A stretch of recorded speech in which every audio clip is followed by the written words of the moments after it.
Dear friends, today we are here to have a detailed deliberation for the most vital and the most contemporary subject. It's a serious one which affects the democratic system of India and finally the Constitution of India. Here,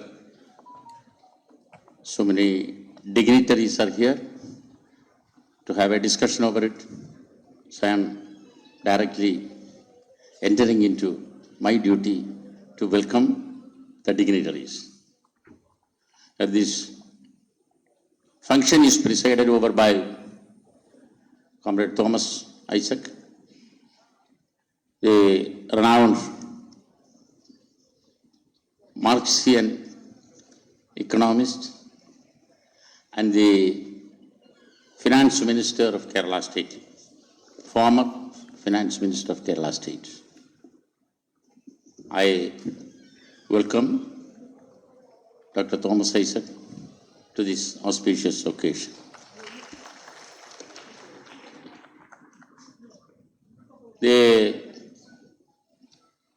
This function is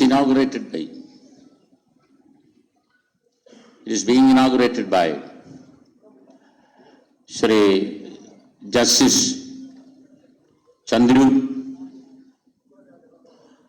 who is the popular face, the human face of the judicial system of India and the system of natural justice.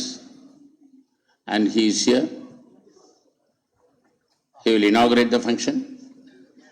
I do welcome Honorable former Judge Shri Chandru to this occasion. പിന്നെ ഈ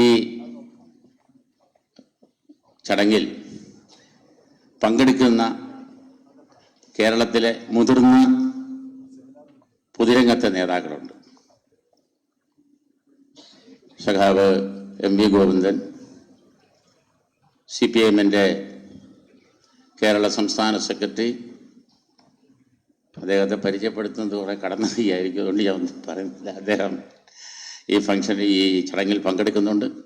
അദ്ദേഹത്തെ ഏറെ ആദരവോടെ ഈ ചടങ്ങിലേക്ക് സ്വാഗതം ചെയ്തു. Professor Shri Kanam Rajendran, അദ്ദേഹം ഈ ചടങ്ങിലെത്താം എന്ന് സമ്മതിച്ചിട്ടുണ്ട്. അവരുടെ സമ്മേളനം ഇവിടെ നടക്കുകയാണ്, അതിനിടയിൽ എത്താം എന്ന് സമ്മതിച്ചിട്ടുണ്ട്. അദ്ദേഹത്തെ ഈ ചടങ്ങിലേക്ക് ഞാൻ ഏറെ ആദരവോടെ സ്വാഗതം ചെയ്യുകയാണ്. പ്രൊഫസർ ലോപ്പസ് മാത്യു, കേരള കോൺഗ്രസ് എമ്മിൻ്റെ നേതാവ് പ്രൊഫസർ ലോപ്പസ് മാത്യു ഉണ്ട്. അദ്ദേഹത്തെ ഞാൻ ഈ വേദിയിലേക്ക് സ്വാഗതം ചെയ്യും. ശ്രീ മാത്യു ടി തോമസ് അദ്ദേഹം എത്തും എന്ന് പ്രതീക്ഷിക്കുന്നു. അദ്ദേഹത്തെ ഞാൻ ഈ വേദിയിലേക്ക് സ്വാഗതം ചെയ്യുന്നു. NCPയുടെ കേരള സംസ്ഥാന പ്രസിഡന്റ് ആദരണീയനായ ശ്രീ PC ചാക്കോ ഇവിടെ സന്നിഹിതനായിട്ടുണ്ട്. ഇന്ത്യൻ ദേശീയ രാഷ്ട്രീയത്തിലും കേരള രാഷ്ട്രീയത്തിലും ഒരു നിറസാന്നിധ്യമായ ശ്രീ PC ചാക്കോ അവരെ ഏറെ ആദരവോടെ ഈ വേദിയിലേക്ക് ഞാൻ സ്വാഗതം ചെയ്യുന്നു. ശ്രീ ഡോക്ടർ വർഗീസ് ജോർജ്, അദ്ദേഹത്തെ ഞാൻ ഈ വേദിയിലേക്ക് സ്വാഗതം ചെയ്യുന്നു. ഓൾ ഇന്ത്യ അലയൻസ് യൂണിയൻ്റെ കേരള സംസ്ഥാന ജോയിൻറ്റ് സെക്രട്ടറി അഡ്വക്കേറ്റ് അനിൽകുമാർ എത്തിയിട്ടുണ്ട്. ഈ നമ്മുടെ ചാനൽ ചർച്ചകളുടെ സജീവ സാന്നിധ്യവും ഇടതുപക്ഷത്തിൻ്റെ ഒരു വലിയ ഡിഫൻഡറുമായ അഡ്വക്കേറ്റ് അനിൽകുമാറിനെ ഈ വേദിയിലേക്ക് ഏറെ സന്തോഷത്തോടെ സ്വാഗതം ചെയ്യുന്നു. ഇവിടെ എൻ്റെ മുന്നിൽ പേരെടുത്ത് പറയേണ്ട ഒട്ടേറെ വ്യക്തിത്വങ്ങൾ എൻ്റെ മുന്നിൽ ഇരിപ്പുണ്ട്. ഞാൻ ആരുടെയും പേരെടുത്ത് പറയുന്നില്ല. നമ്മുടെ സഹം വിജയകുമാറടക്കം ഇവിടെ ധാരാളം ആൾക്കാരെത്തിയിട്ടുണ്ട്. മുഴുവൻ ആളുകളെയും ഇതിൽ പങ്കെടുത്ത മുഴുവൻ ആളുകളെയും ഈ AKG പഠന ഗവേഷണ കേന്ദ്രത്തിന് വേണ്ടി, ആൾ ഇന്ത്യ ലായേഴ്സ് യൂണിയന് വേണ്ടി ഒരിക്കൽ കൂടി സ്വാഗതം ചെയ്തുകൊണ്ട് ഞാൻ എൻ്റെ കർത്തവ്യത്തിൽ നിന്ന് വിരമിക്കുന്നു. നിങ്ങൾക്ക് എൻ്റെ അഭിപ്രായം.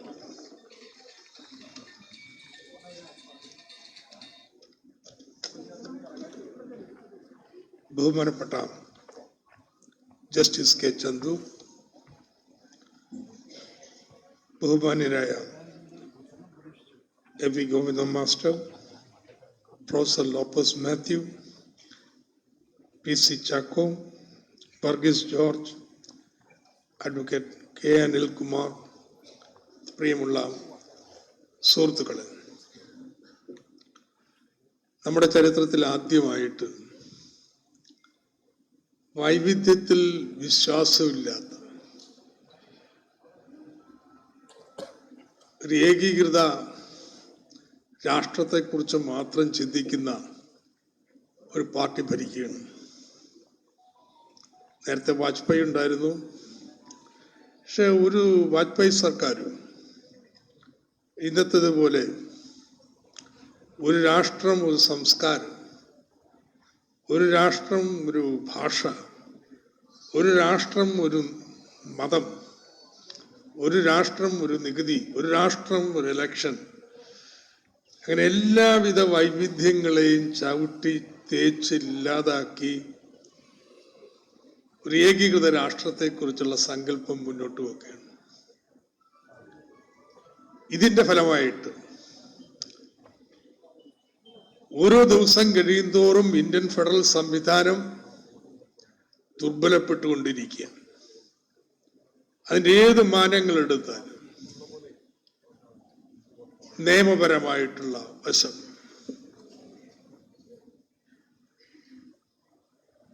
കഴിഞ്ഞ വർഷങ്ങളിലായിട്ട് പാർലമെന്റ് ഒട്ടേറെ നിയമങ്ങൾ പാസ്സാക്കിയിട്ടുണ്ട്.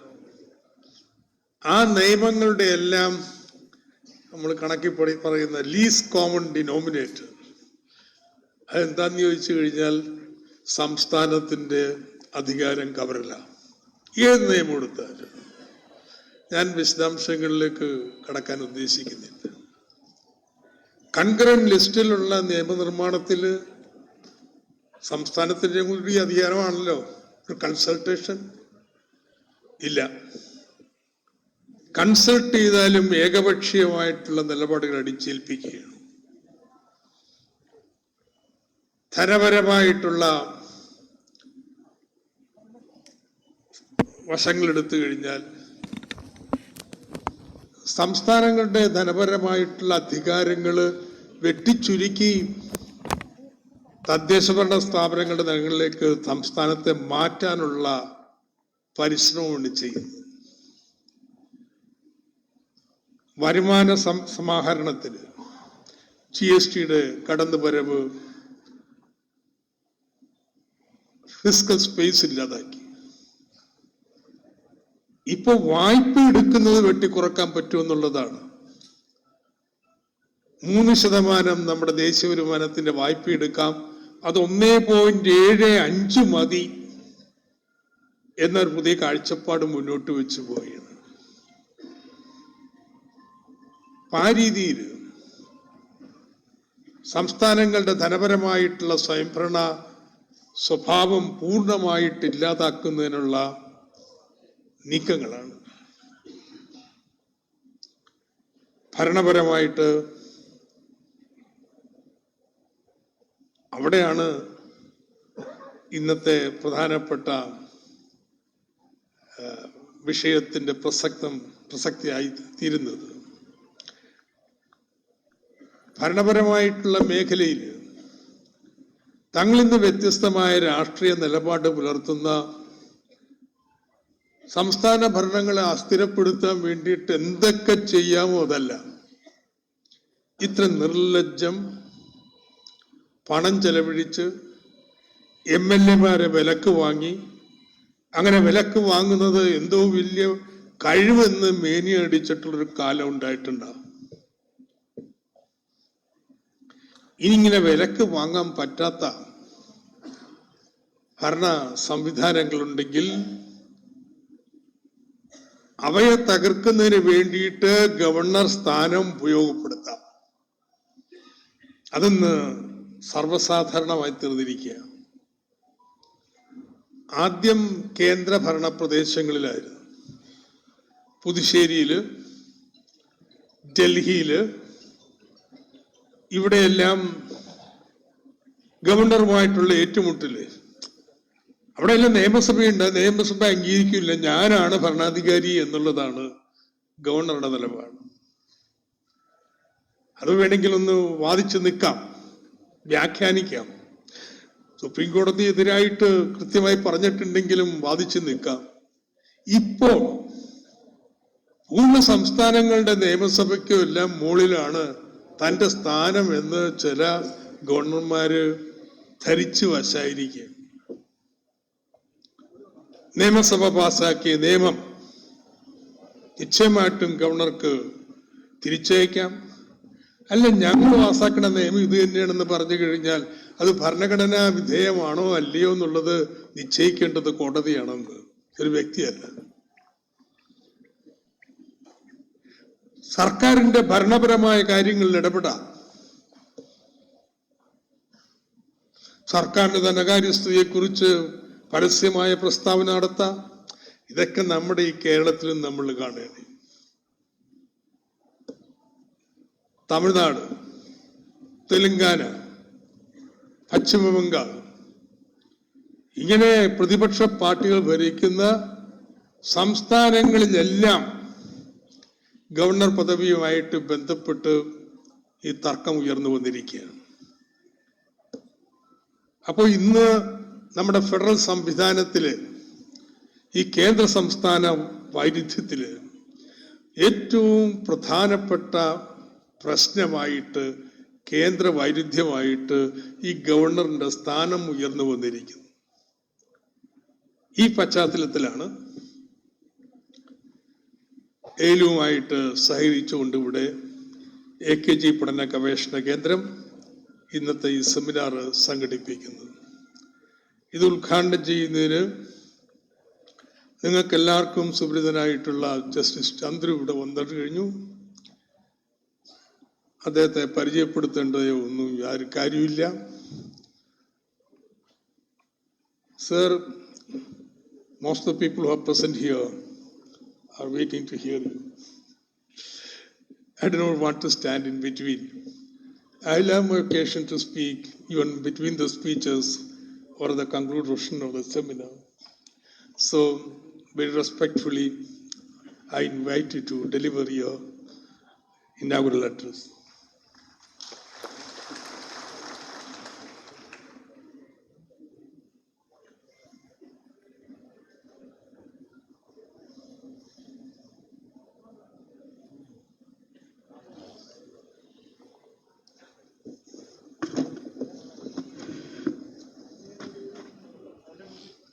Friends and comrades, good evening to all of you.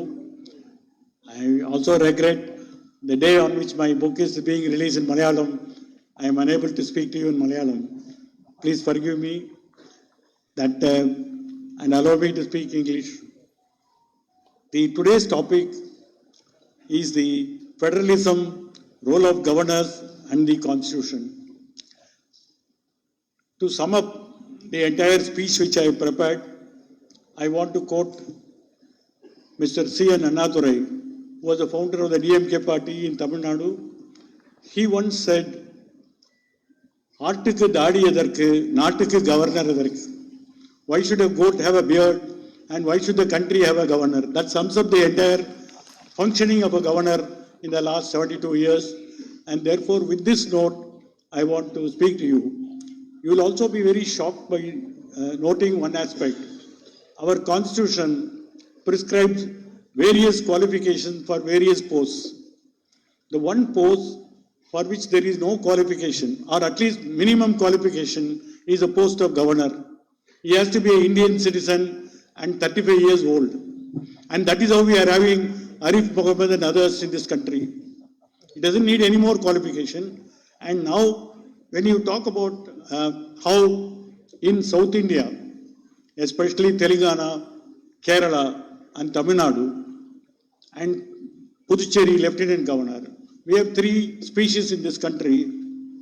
The other two southern states, Andhra Pradesh and Karnataka. Karnataka is ruled by BJP and Andhra Pradesh, Jagan Mohan is yet to know where he stands. In these three states, the central government is afraid that the opposition parties which are ruling in these three states, they can't make even an inch of progress in this state, and therefore the mechanism that they have defined, the mechanism which they have devised is to send governors of their choice. We find Tamilisai in Telangana, an additional charge in Puducherry as a lieutenant governor. Between Puducherry and Hyderabad, it takes 730 kilometers. They could not appoint anybody else except Tamilisai Soundararajan, who is happened to be a medical doctor. Then we have R.N. Ravi, who is a Tamil Nadu governor, who has come from Nagaland. He is a man from Bihar. He has come to Tamil Nadu. He belongs to the Indian police cadre. And that is the qualification to appoint somebody in the Northeast. Today, if you see in the northeastern states, of those seven sisters states, you will find mostly it is a retired policeman or a retired army general will be appointed the governor. Because most of the states were governed by Armed Forces Special Powers Act, and therefore they need policemen. Now suddenly from Nagaland, this man was sent to Tamil Nadu. When a constitutional functionary retires or transferred, there will be some farewell function. For this man, he was so notorious, there was no farewell function at all. People of Nagaland were so much despised by the role played by the Ravi, and therefore he is catapulted to Tamil Nadu. Now the question will be, if somebody is despised in some state, does it mean the transfer to some other state is going to in a way make a change? Now you will see these three people, there is some commonality. Tamilisai could not fit into the BJP in Tamil Nadu. And Arif Mohammed Khan was an old politician who changes his color more often. Therefore, best thing they thought was he'll be in Kerala Raj Bhavan. Then you also find the third man, the Ravi.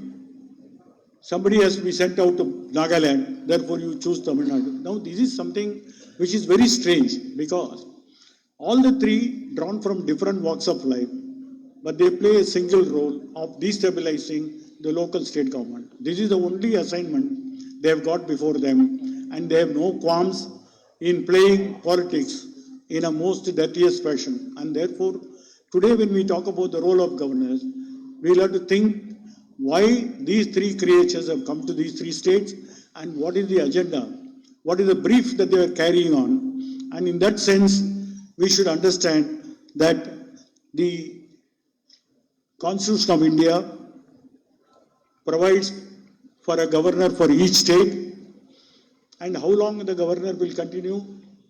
Normally 5 years, but there is a provision in the Constitution which says they will continue until the pleasure of the President of India. What is the pleasure of the President of India? President of India doesn't have any power. She or he are governed by the Council of Ministers. Virtually, a governor is controlled by the Home Minister, that is Amit Shah.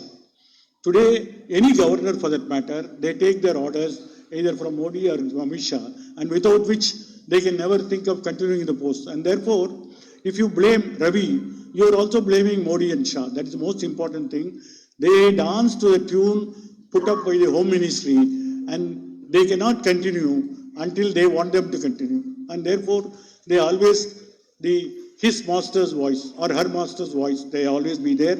And when they come to the Raj Bhavan,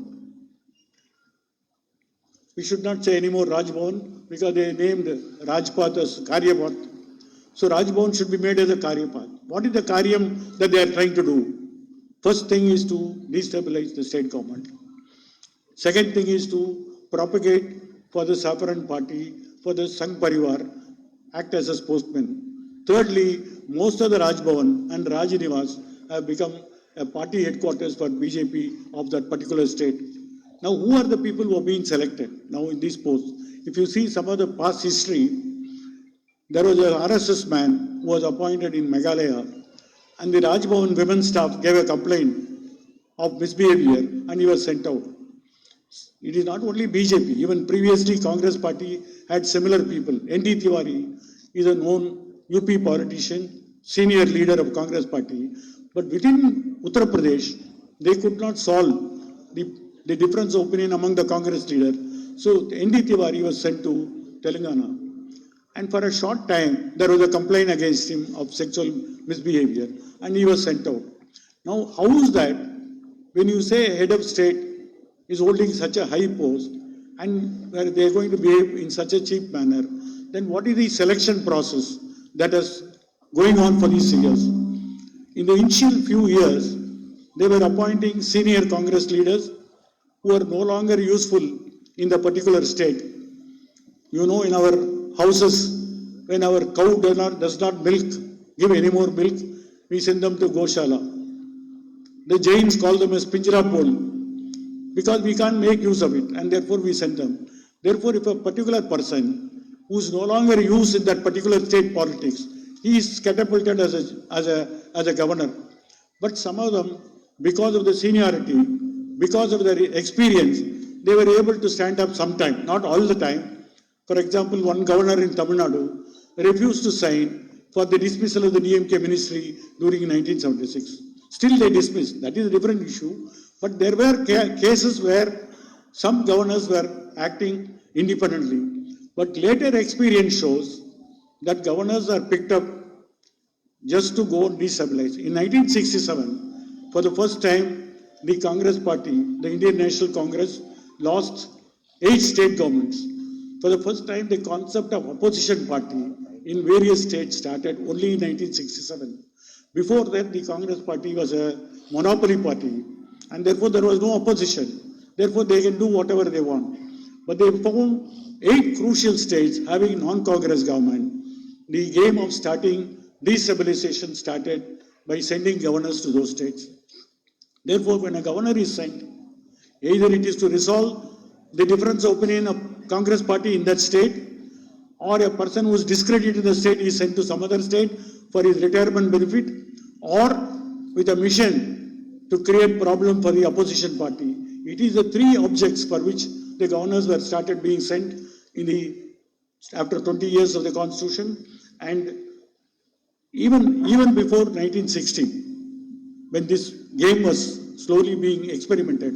You know, in Kerala, EMS Namboodiripad government first time formed a government in 1958, and the first measure taken by the government was a progressive measure of bringing a law to control educational institutions.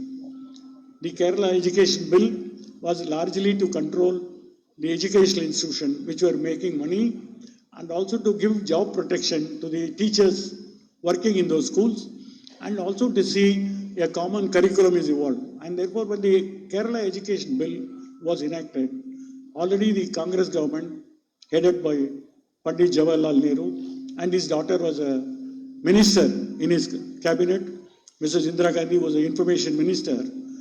They were plotting that how, for the first time, an elected communist government can be allowed to continue. Therefore, against this bill, which has been introduced in the House and passed by the House unanimously with minor opposition, the bill was sent to the governor. Then an agitation was started, which you know, the Vimojana Samaram, where the communal groups which are running educational institutions were scared, and therefore they thought that this government should not continue. Now, normally a central government, which is supposed to be a federal government, should ensure that there is no law and order problem created by any mischievous groups. On the other hand, Mrs. Gandhi was deputed to come to Kerala to supervise that this agitation continues forever, and then they can get a report from the governor that the constitutional machinery has broken down. The government is not able to run within the 4 corners of law, and a report was obtained, and the Congress party, there was some difference of opinion, but not much. Finally, Nehru succumbed to this pressure, and the EMS government was dismissed. At that time, there was no scope to go to court to challenge when an elected government run by a majority and much to the disappointment of a central ruling party, how it can be dismissed on the ground there was law and order. There was no judicial review that was contemplated in the Supreme Court at that time, and therefore EMS Mudripad was went away. The first communist government anywhere in the world which is elected by votes, one man, one vote, and which came to power through a democratic process was sent out in 1959. Most important event that took place was when the bill was sent to the governor. Under Article 200, the governor at that time, the constitution was not amended. The education was very much in the state field, in the state list, and the governor has to sign or give assent to the bill. Instead of giving assent to the bill, he forwarded to the President of India.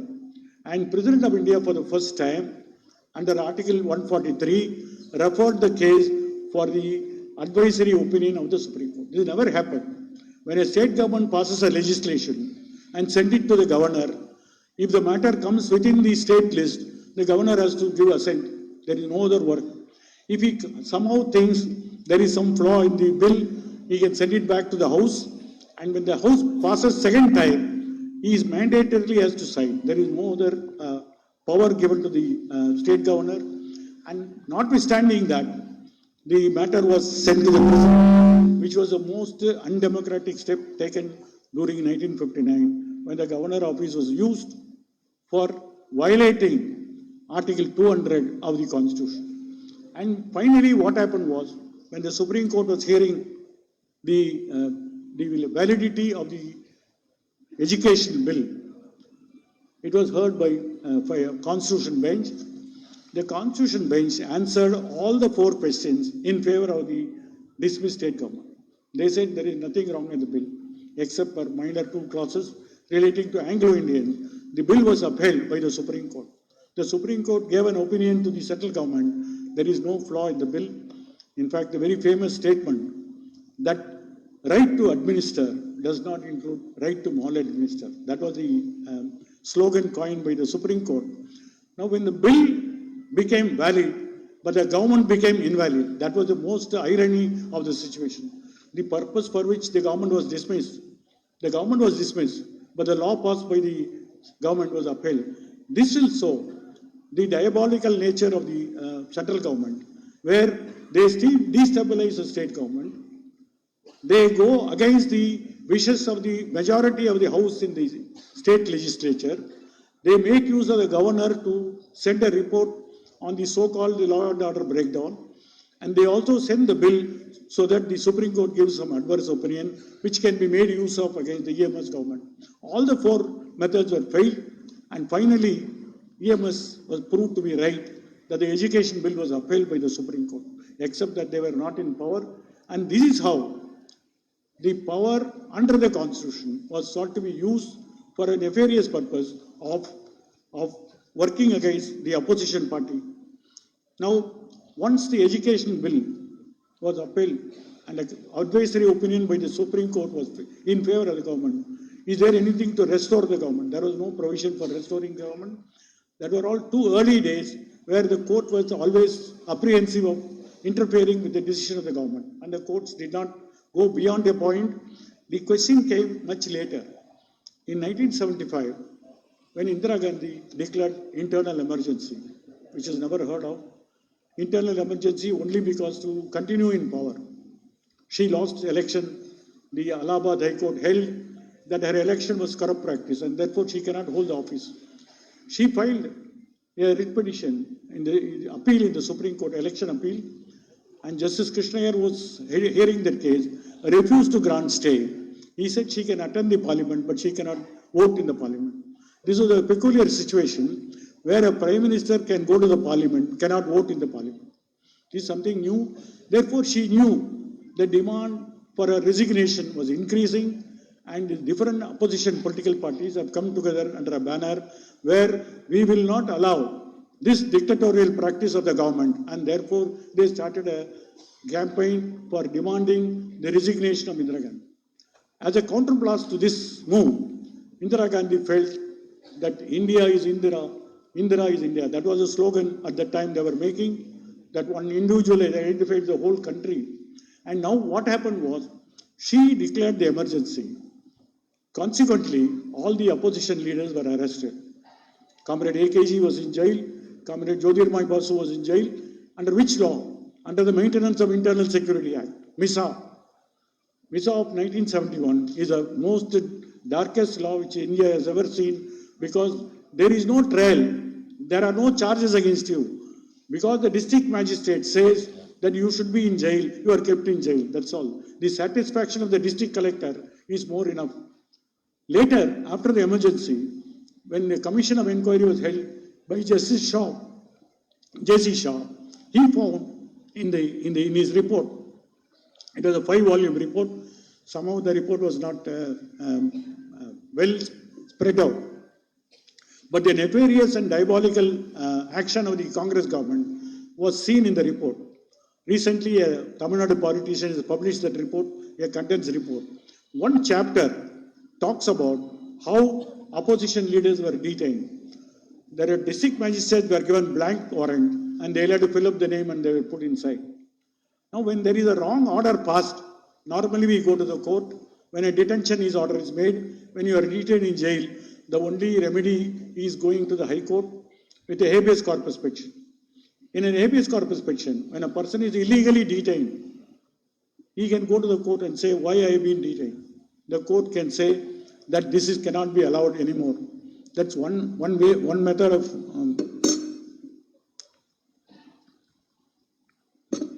number of people who are detained.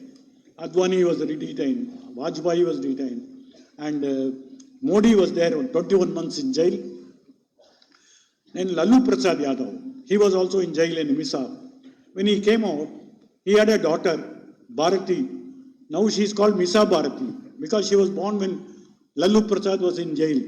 Now MISA became such a notorious thing.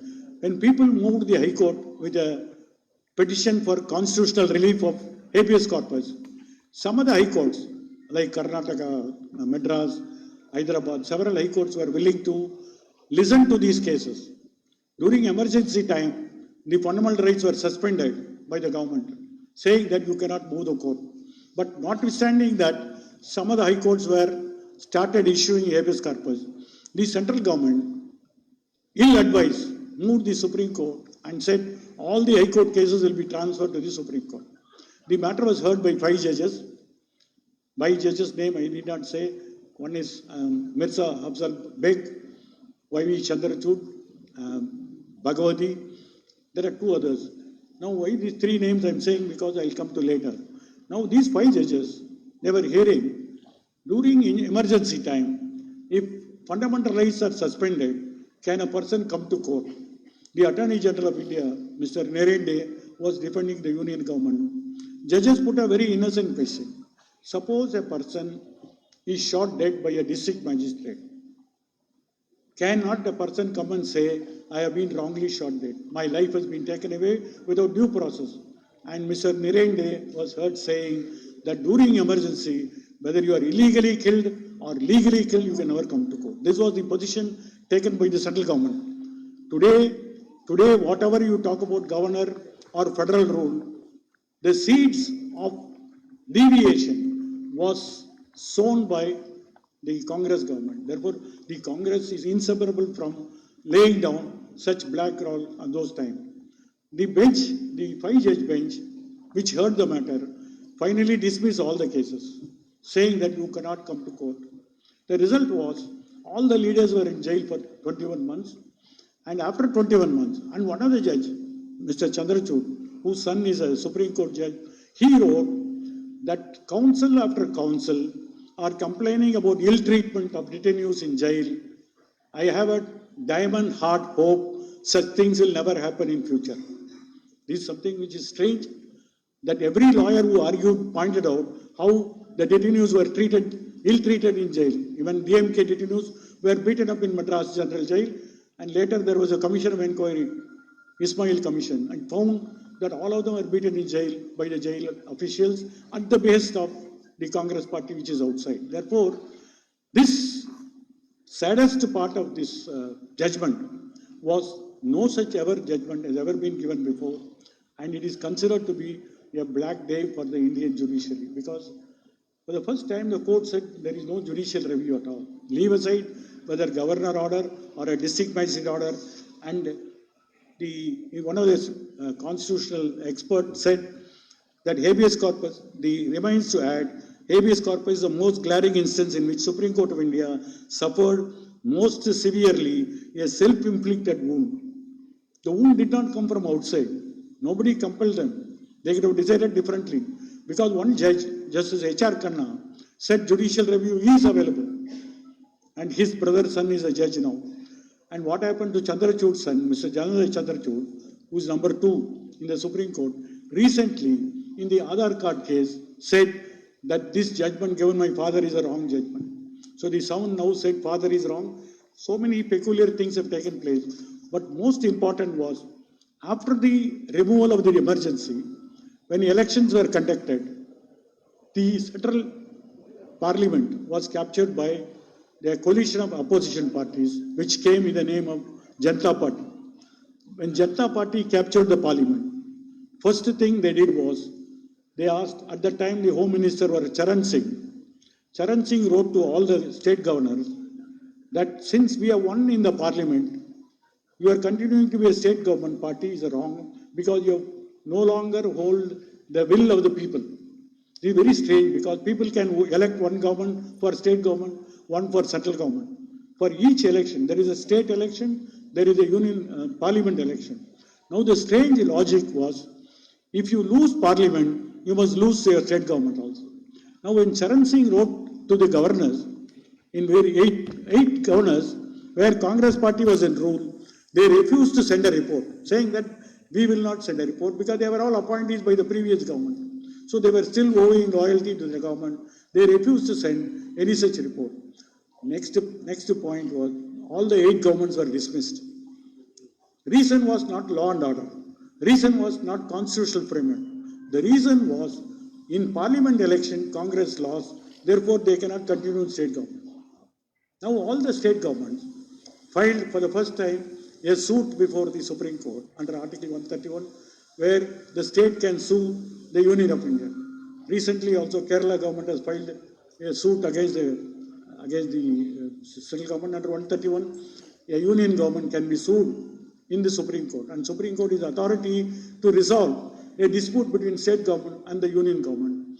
Now when the case came before the Supreme Court, the very same judges were there here. Those who decided the earlier Misa case, they were the judges here, majority.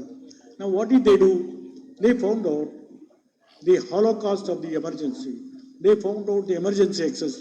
Therefore, they wanted to support the Janata government. Previously, they supported the Congress government. Now, when Congress was lost and Janata became the major government, they supported the Janata government. They said the dismissal is valid. That's the first time a provision which is not in the Constitution, a provision for which there is no mechanism in the Constitution, that if you stand in the parliament election and if you lose, you will also lose your state government. This is something very strange. And that was upheld by the Supreme Court in state of Rajasthan case in 1877. Nobody ever thought that the court will do. But one magic thing took place in that case. During the hearing, when the bench was constituted, it was a 7-judge bench. At that time, Justice Krishna Iyer was a judge in the Supreme Court. So he was asked to be in the bench. And Krishna Iyer was being a victim of a presidential dismissal order. He was a cabinet minister in the EMS government in 1957. He told the Chief Justice very honestly that I am a victim of your dismissal. If I sit here, people will not believe. They think that I am biased, therefore I will not be in the bench. It is a very great loss. But the remaining 7 judges upheld the dismissal of the 8 government. One of the judges, who is from Assam, Justice Goswami, he wrote in his order that during the hearing of this case, the Chief Justice told them that the Vice President of India met him in a function and told him to take care of the government. This was found in a judicial order. And then the Chief Justice was shocked because he could not give a reply in the order itself. This was written in the judgment itself, that he wrote that, this is what he said: I part with the records with cold shudder. The Chief Justice was good enough to tell us the acting president saw him during the time we were considering the judgment after having already announced the order, and there was mention of this pending matter during conversation. I have given this revelation the most anxious thought and even the strongest judicial restraint which a judge would prefer to excuse. Leaves me no option but to place this on record, hoping that the majesty of the high office of the president, who should be beyond high watermark of any controversy, suffers not in future. This is there in the judgment itself. Not that Goswami decided against the government, but he decided against the Chief Justice, who happened to mention that the Vice President of India met and told him about this case. So going to the chamber or going to the house and mentioning about the case was this started from 77 itself. But what is important was the Chief Justice was very embarrassed. So he gave a press release. There is a 7-judge bench judgment. He gives a press release saying that I never spoke anything about it except had some pleasantries about some family function. Beyond that, I did not. That is also there published, and it is very regrettable. He complains about Goswami. It is very regrettable that Justice Goswami should misunderstood the Chief Justice, who was only anxious that the reason should be delivered before the court closes so that the judges are not placed in any embarrassing situation during the vacation. Now, this is the press release given by the Chief Justice. Now, for the first time, you will see slowly a political interference in the decision making has started in a starting point. I would only say the starting point of a political interference during the emergency was further continued. During emergency, judges who did not toe the line, judges who were willing to do judicial review, they were all pushed off to various places. Justice Chinnappa Reddy was transferred to Punjab. Justice Rajendra Sachar was transferred to Assam. People were punished during emergency. Therefore, the judiciary was made to follow the line of the ruling party. And that was the reason why this 1977 judgment came to be delivered. What is good for Janata Party is also good for Indira Gandhi. After emergency, when the Janata experiment failed, Indira Gandhi came back to power in 1980. She also dismissed 8 governments. There is no governor report. The only reason was that the Janata Party lost elections in various, in the parliament, and therefore they have lost the will of the people. Now, what is sauce for the goose became sauce for the gander.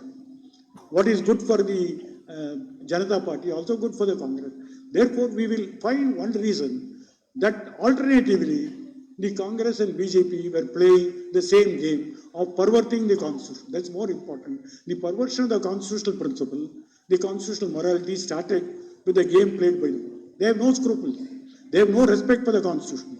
And therefore, when we discuss about governor, we can't forget the background news of this. This is most important. And later the question came during 1991 when the Babri Masjid was demolished. Narasimha Rao was in a fix. And Kalyan Singh, you know what happened. Kalyan Singh was the UP Chief Minister. And everybody was apprehensive that the RSS, the RSS people are mobilizing in a big way in Faizabad. And therefore there was a complaint. And the police was also warning the government that there may be something happen. Somebody went to the Supreme Court and filed a petition, please save the Babri Masjid. And Supreme Court issued notice to the Chief Minister of UP, who filed an affidavit that I will see to it that Masjid will not be dismissed. And later the masjid was dismissed. On 6/12/1991, you can see the Sanghis in saffron clothes with a crowbar hitting on the old building which is 500 years old, and it just collapsed. And when this collapse took place, Kalyan Singh was ordered with a contempt notice that you gave us an assurance. Then how is that the masjid is dismissed? So he said, sir, it's beyond my means. I tried my best, but I was not aware such things are happening. So the Supreme Court gave a very peculiar punishment to Kalyan Singh. In the contempt, they gave him a punishment of imprisonment till the rising of the court, which you will find very laughing because it's like a joke. What is till the rising of the court? I come to the court at 11 o'clock. I go out at 1 o'clock for my lunch and come back at 2 o'clock. Then I leave at 4 o'clock. So 4 hours, 5 hours I'm in the court. Now I tell the Kalyan Singh, you sit here. Evening he can go home. You watch our proceedings, go home. Is that the punishment? But whatever it is, a sitting chief minister was punished by the Supreme Court for giving a wrong undertaking. Now, what really happened later was more important. Two things have happened. One is now, after the death of Kalyan Singh, Modi Shah has given him the Padma Shri Award. For what? For watching the masjid being demolished. Now, there is no respect for any constitutional norm in this country, especially after the BJP has taken power. That's the most important lesson that we'll have to think of. First one, that when a chief minister who has been punished by the Supreme Court is being given a Padma Shri Award. You can give any award, Bharat Ratna Award also you can give. Nobody stops you. But what is important is that shows your scant regard for the constitutional setup in this country. The second thing that took place was, before the demolition of the Babri Masjid, Advani was on a Radha Yatra.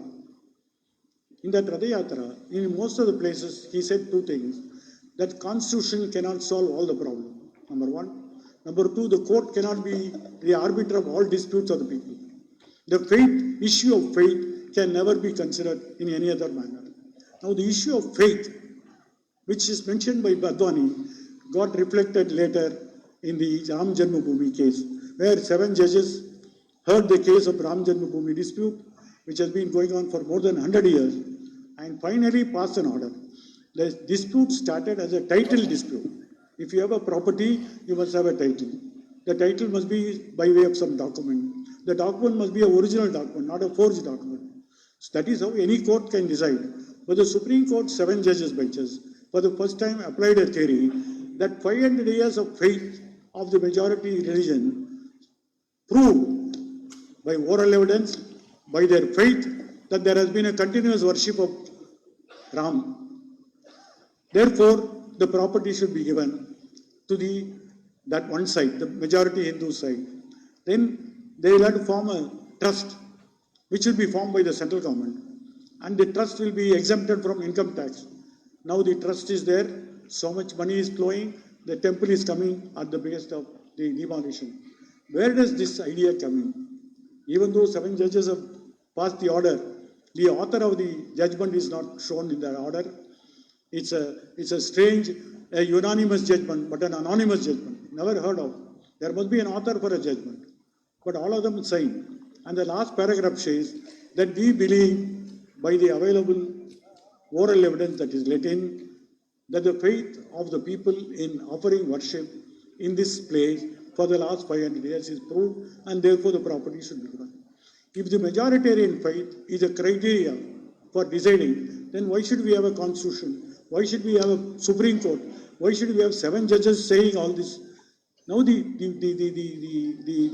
light that has been set in, the fire that has been stoked, you find reflections in Mathura, you find reflection in Varanasi.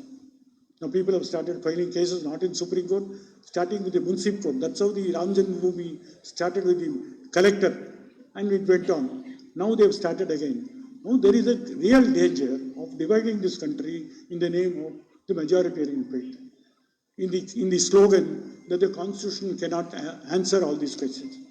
Now when this demolition took place, the Narasimha Rao government dismissed several Janata Party governments. That also came a subject matter of a litigation. In 1994, the Supreme Court, for the first time, held in S.R. Bommai case that if a government is dismissed by the president, the court can examine the record. It's a small victory. There was another argument that if a president wants to dismiss a state government, they should also have the approval of the parliament. That was the argument that was let in.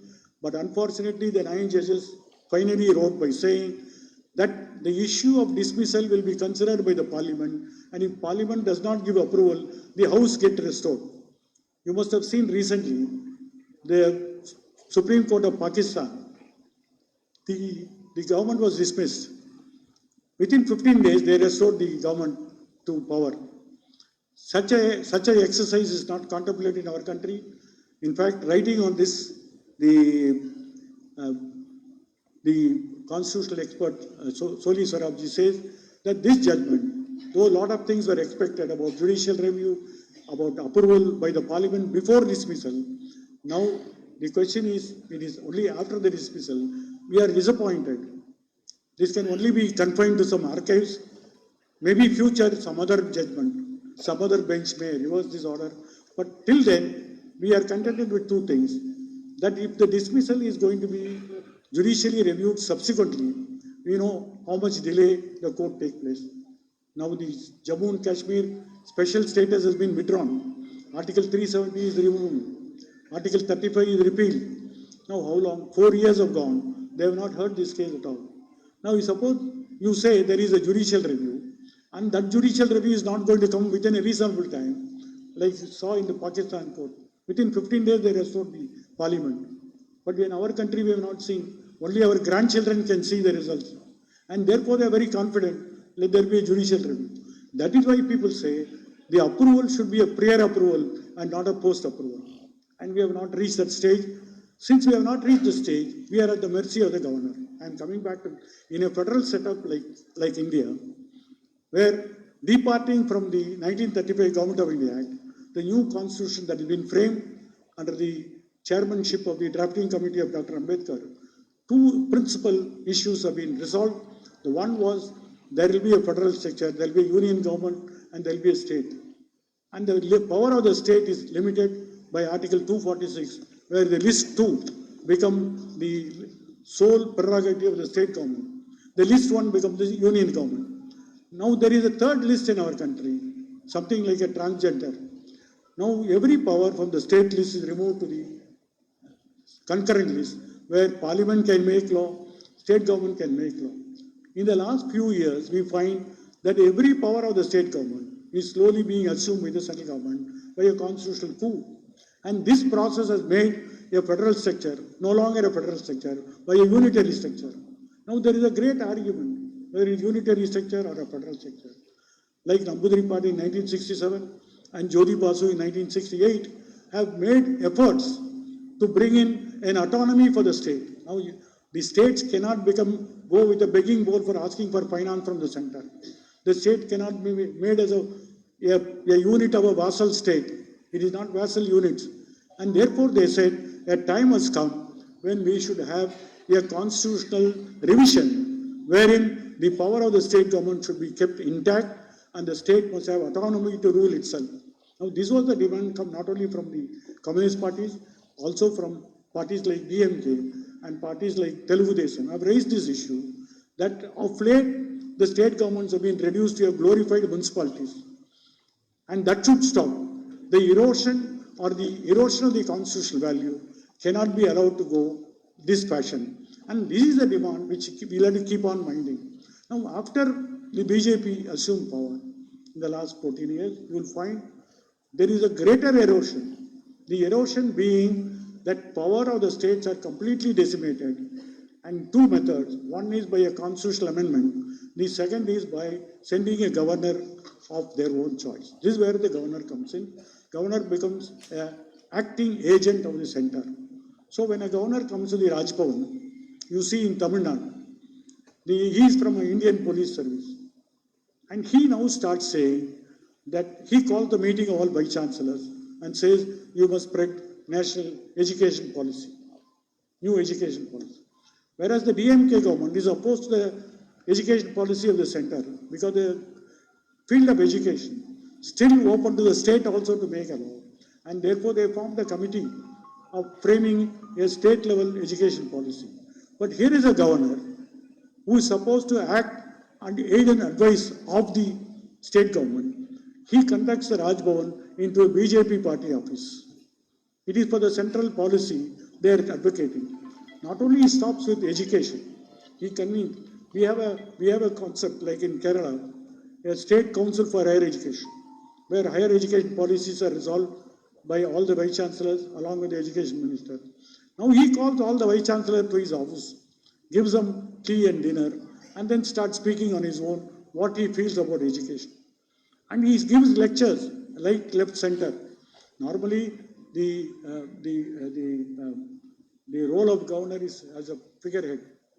Even during the discussion in the Constituent Assembly, they said governor cannot override his power. For example, in our country, the President of India is bound by the advice of the cabinet. whereas the governor only says he will listen to the aid and advice, which means discretion. Now, using this small gap, all the governors are thinking they are monarchy in the very same state. Now, what they do, Vice Chancellor, I will call them whenever I want. I can ask some extension to the Vice Chancellor to be removed. I can remove a teacher appointed by the syndicate of a university. Where do they get these powers? Where does it say? When the state government of Tamil Nadu, when the state government of Kerala framed a law by which the chief minister will become chancellor, now they are saying this is unheard of. Why? Today, every national law university, every law universities in the state, the chief justice have become vice chancellor. The chief justice of India is a vice chancellor of National Law University. Some of the senior judges of the Supreme Court are chancellors of the various universities. If law can be changed in tune with the time,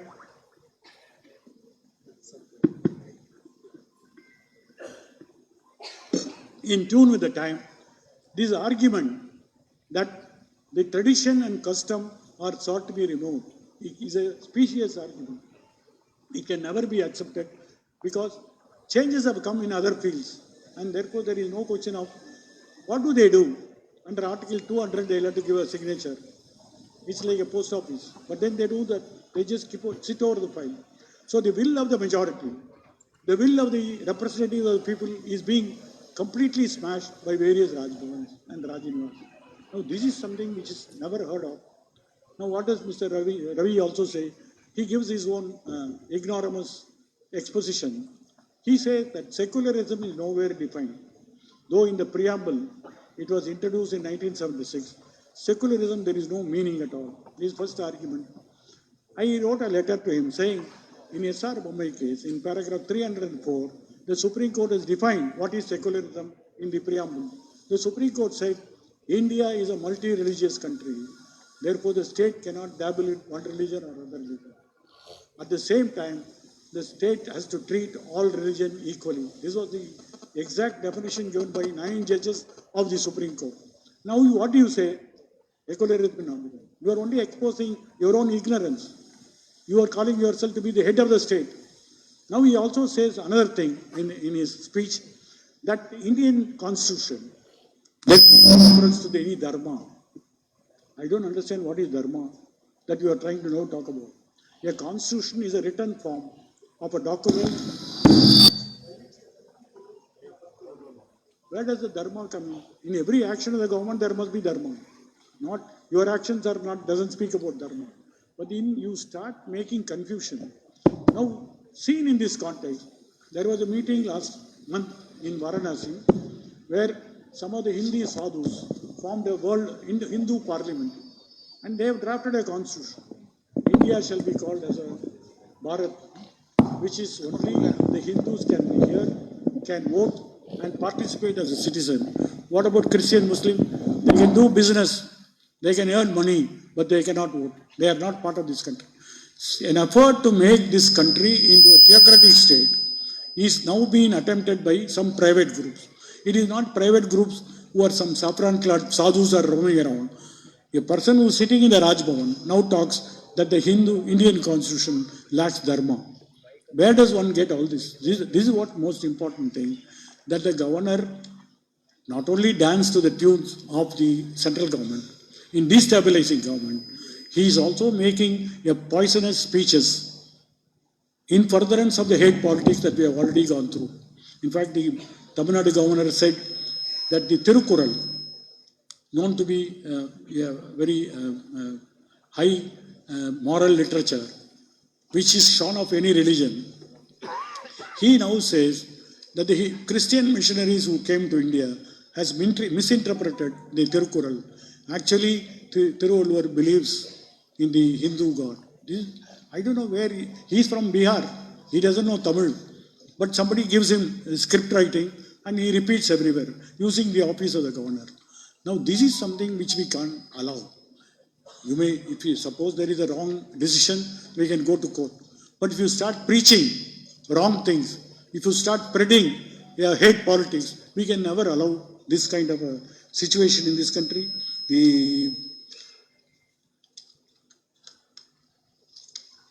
And sitting over the bills passed by the legislature. This again, I come back to that. Tamil Nadu and Kerala are sufferers on this. In Tamil Nadu, the governor is sitting over 21 bills. So far, he has not signed. Somebody has to teach him how to sign also. And Supreme Court taught him the lesson. Under Article 163, when a state government wants to give a remission to a prisoner, in Tamil Nadu, they gave advice to the governor.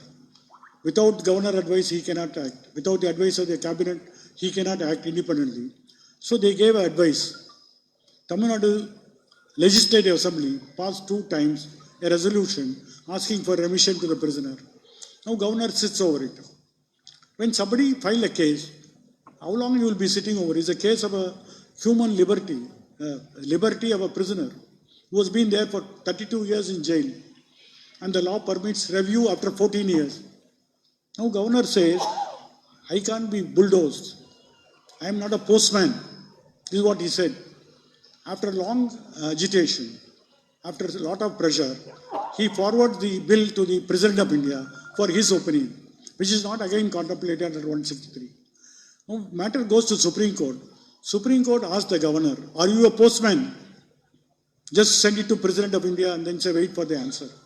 What about your power under the Constitution? Should you not exercise your power?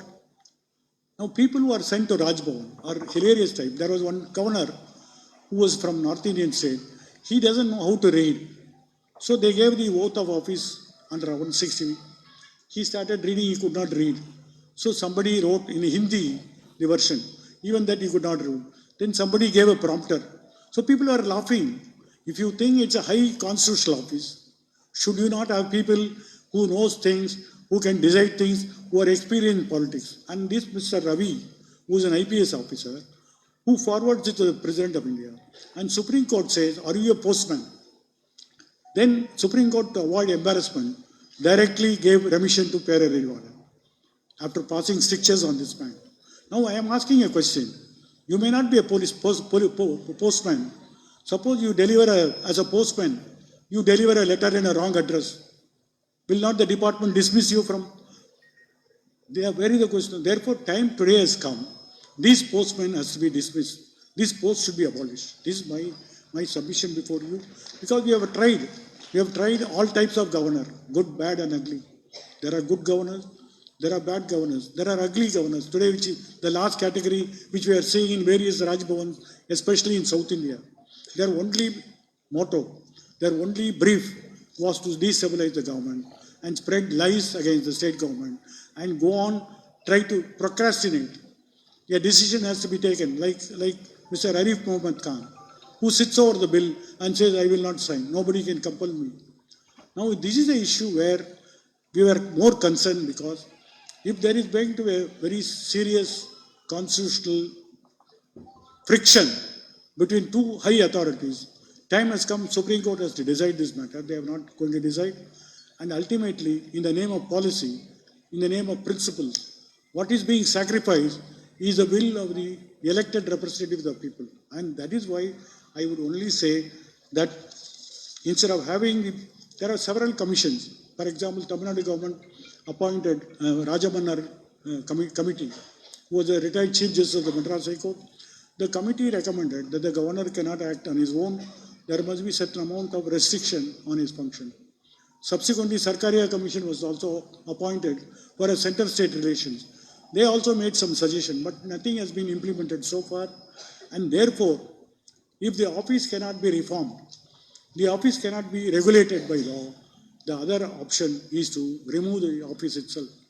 There are people who said that the governor must be either an elected person. That's the first argument. The second argument was state government should be consulted. Third argument was, like the Article 74, where President is bound by the advice of the governor, of the cabinet, the governor also must be bound by the advice of the state cabinet.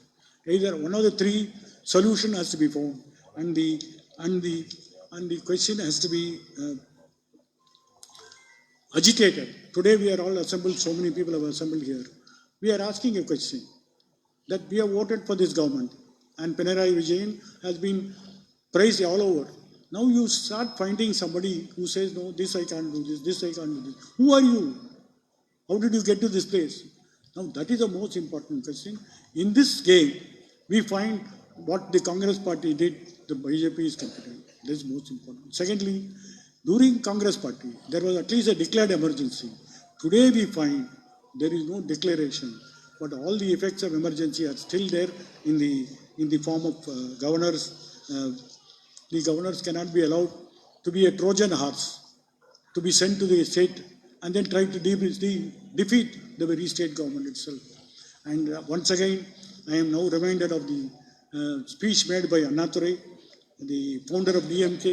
He said, "Artukku dadi edarku, naattukku governor edarku." Thank you.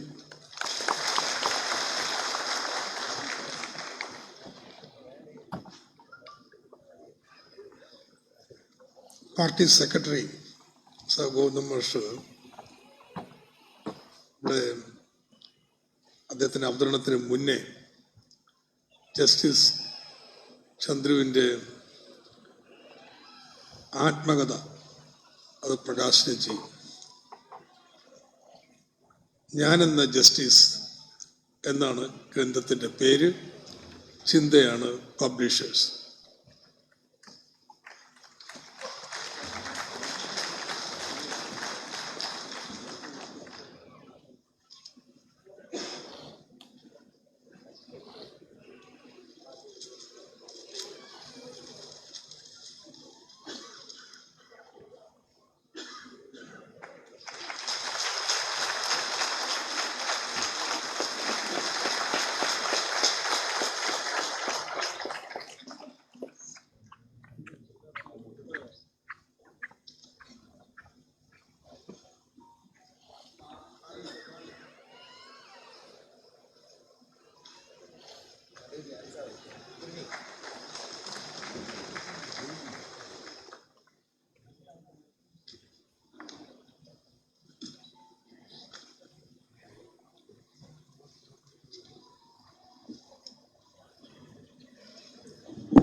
ബഹുമാനപ്പെട്ട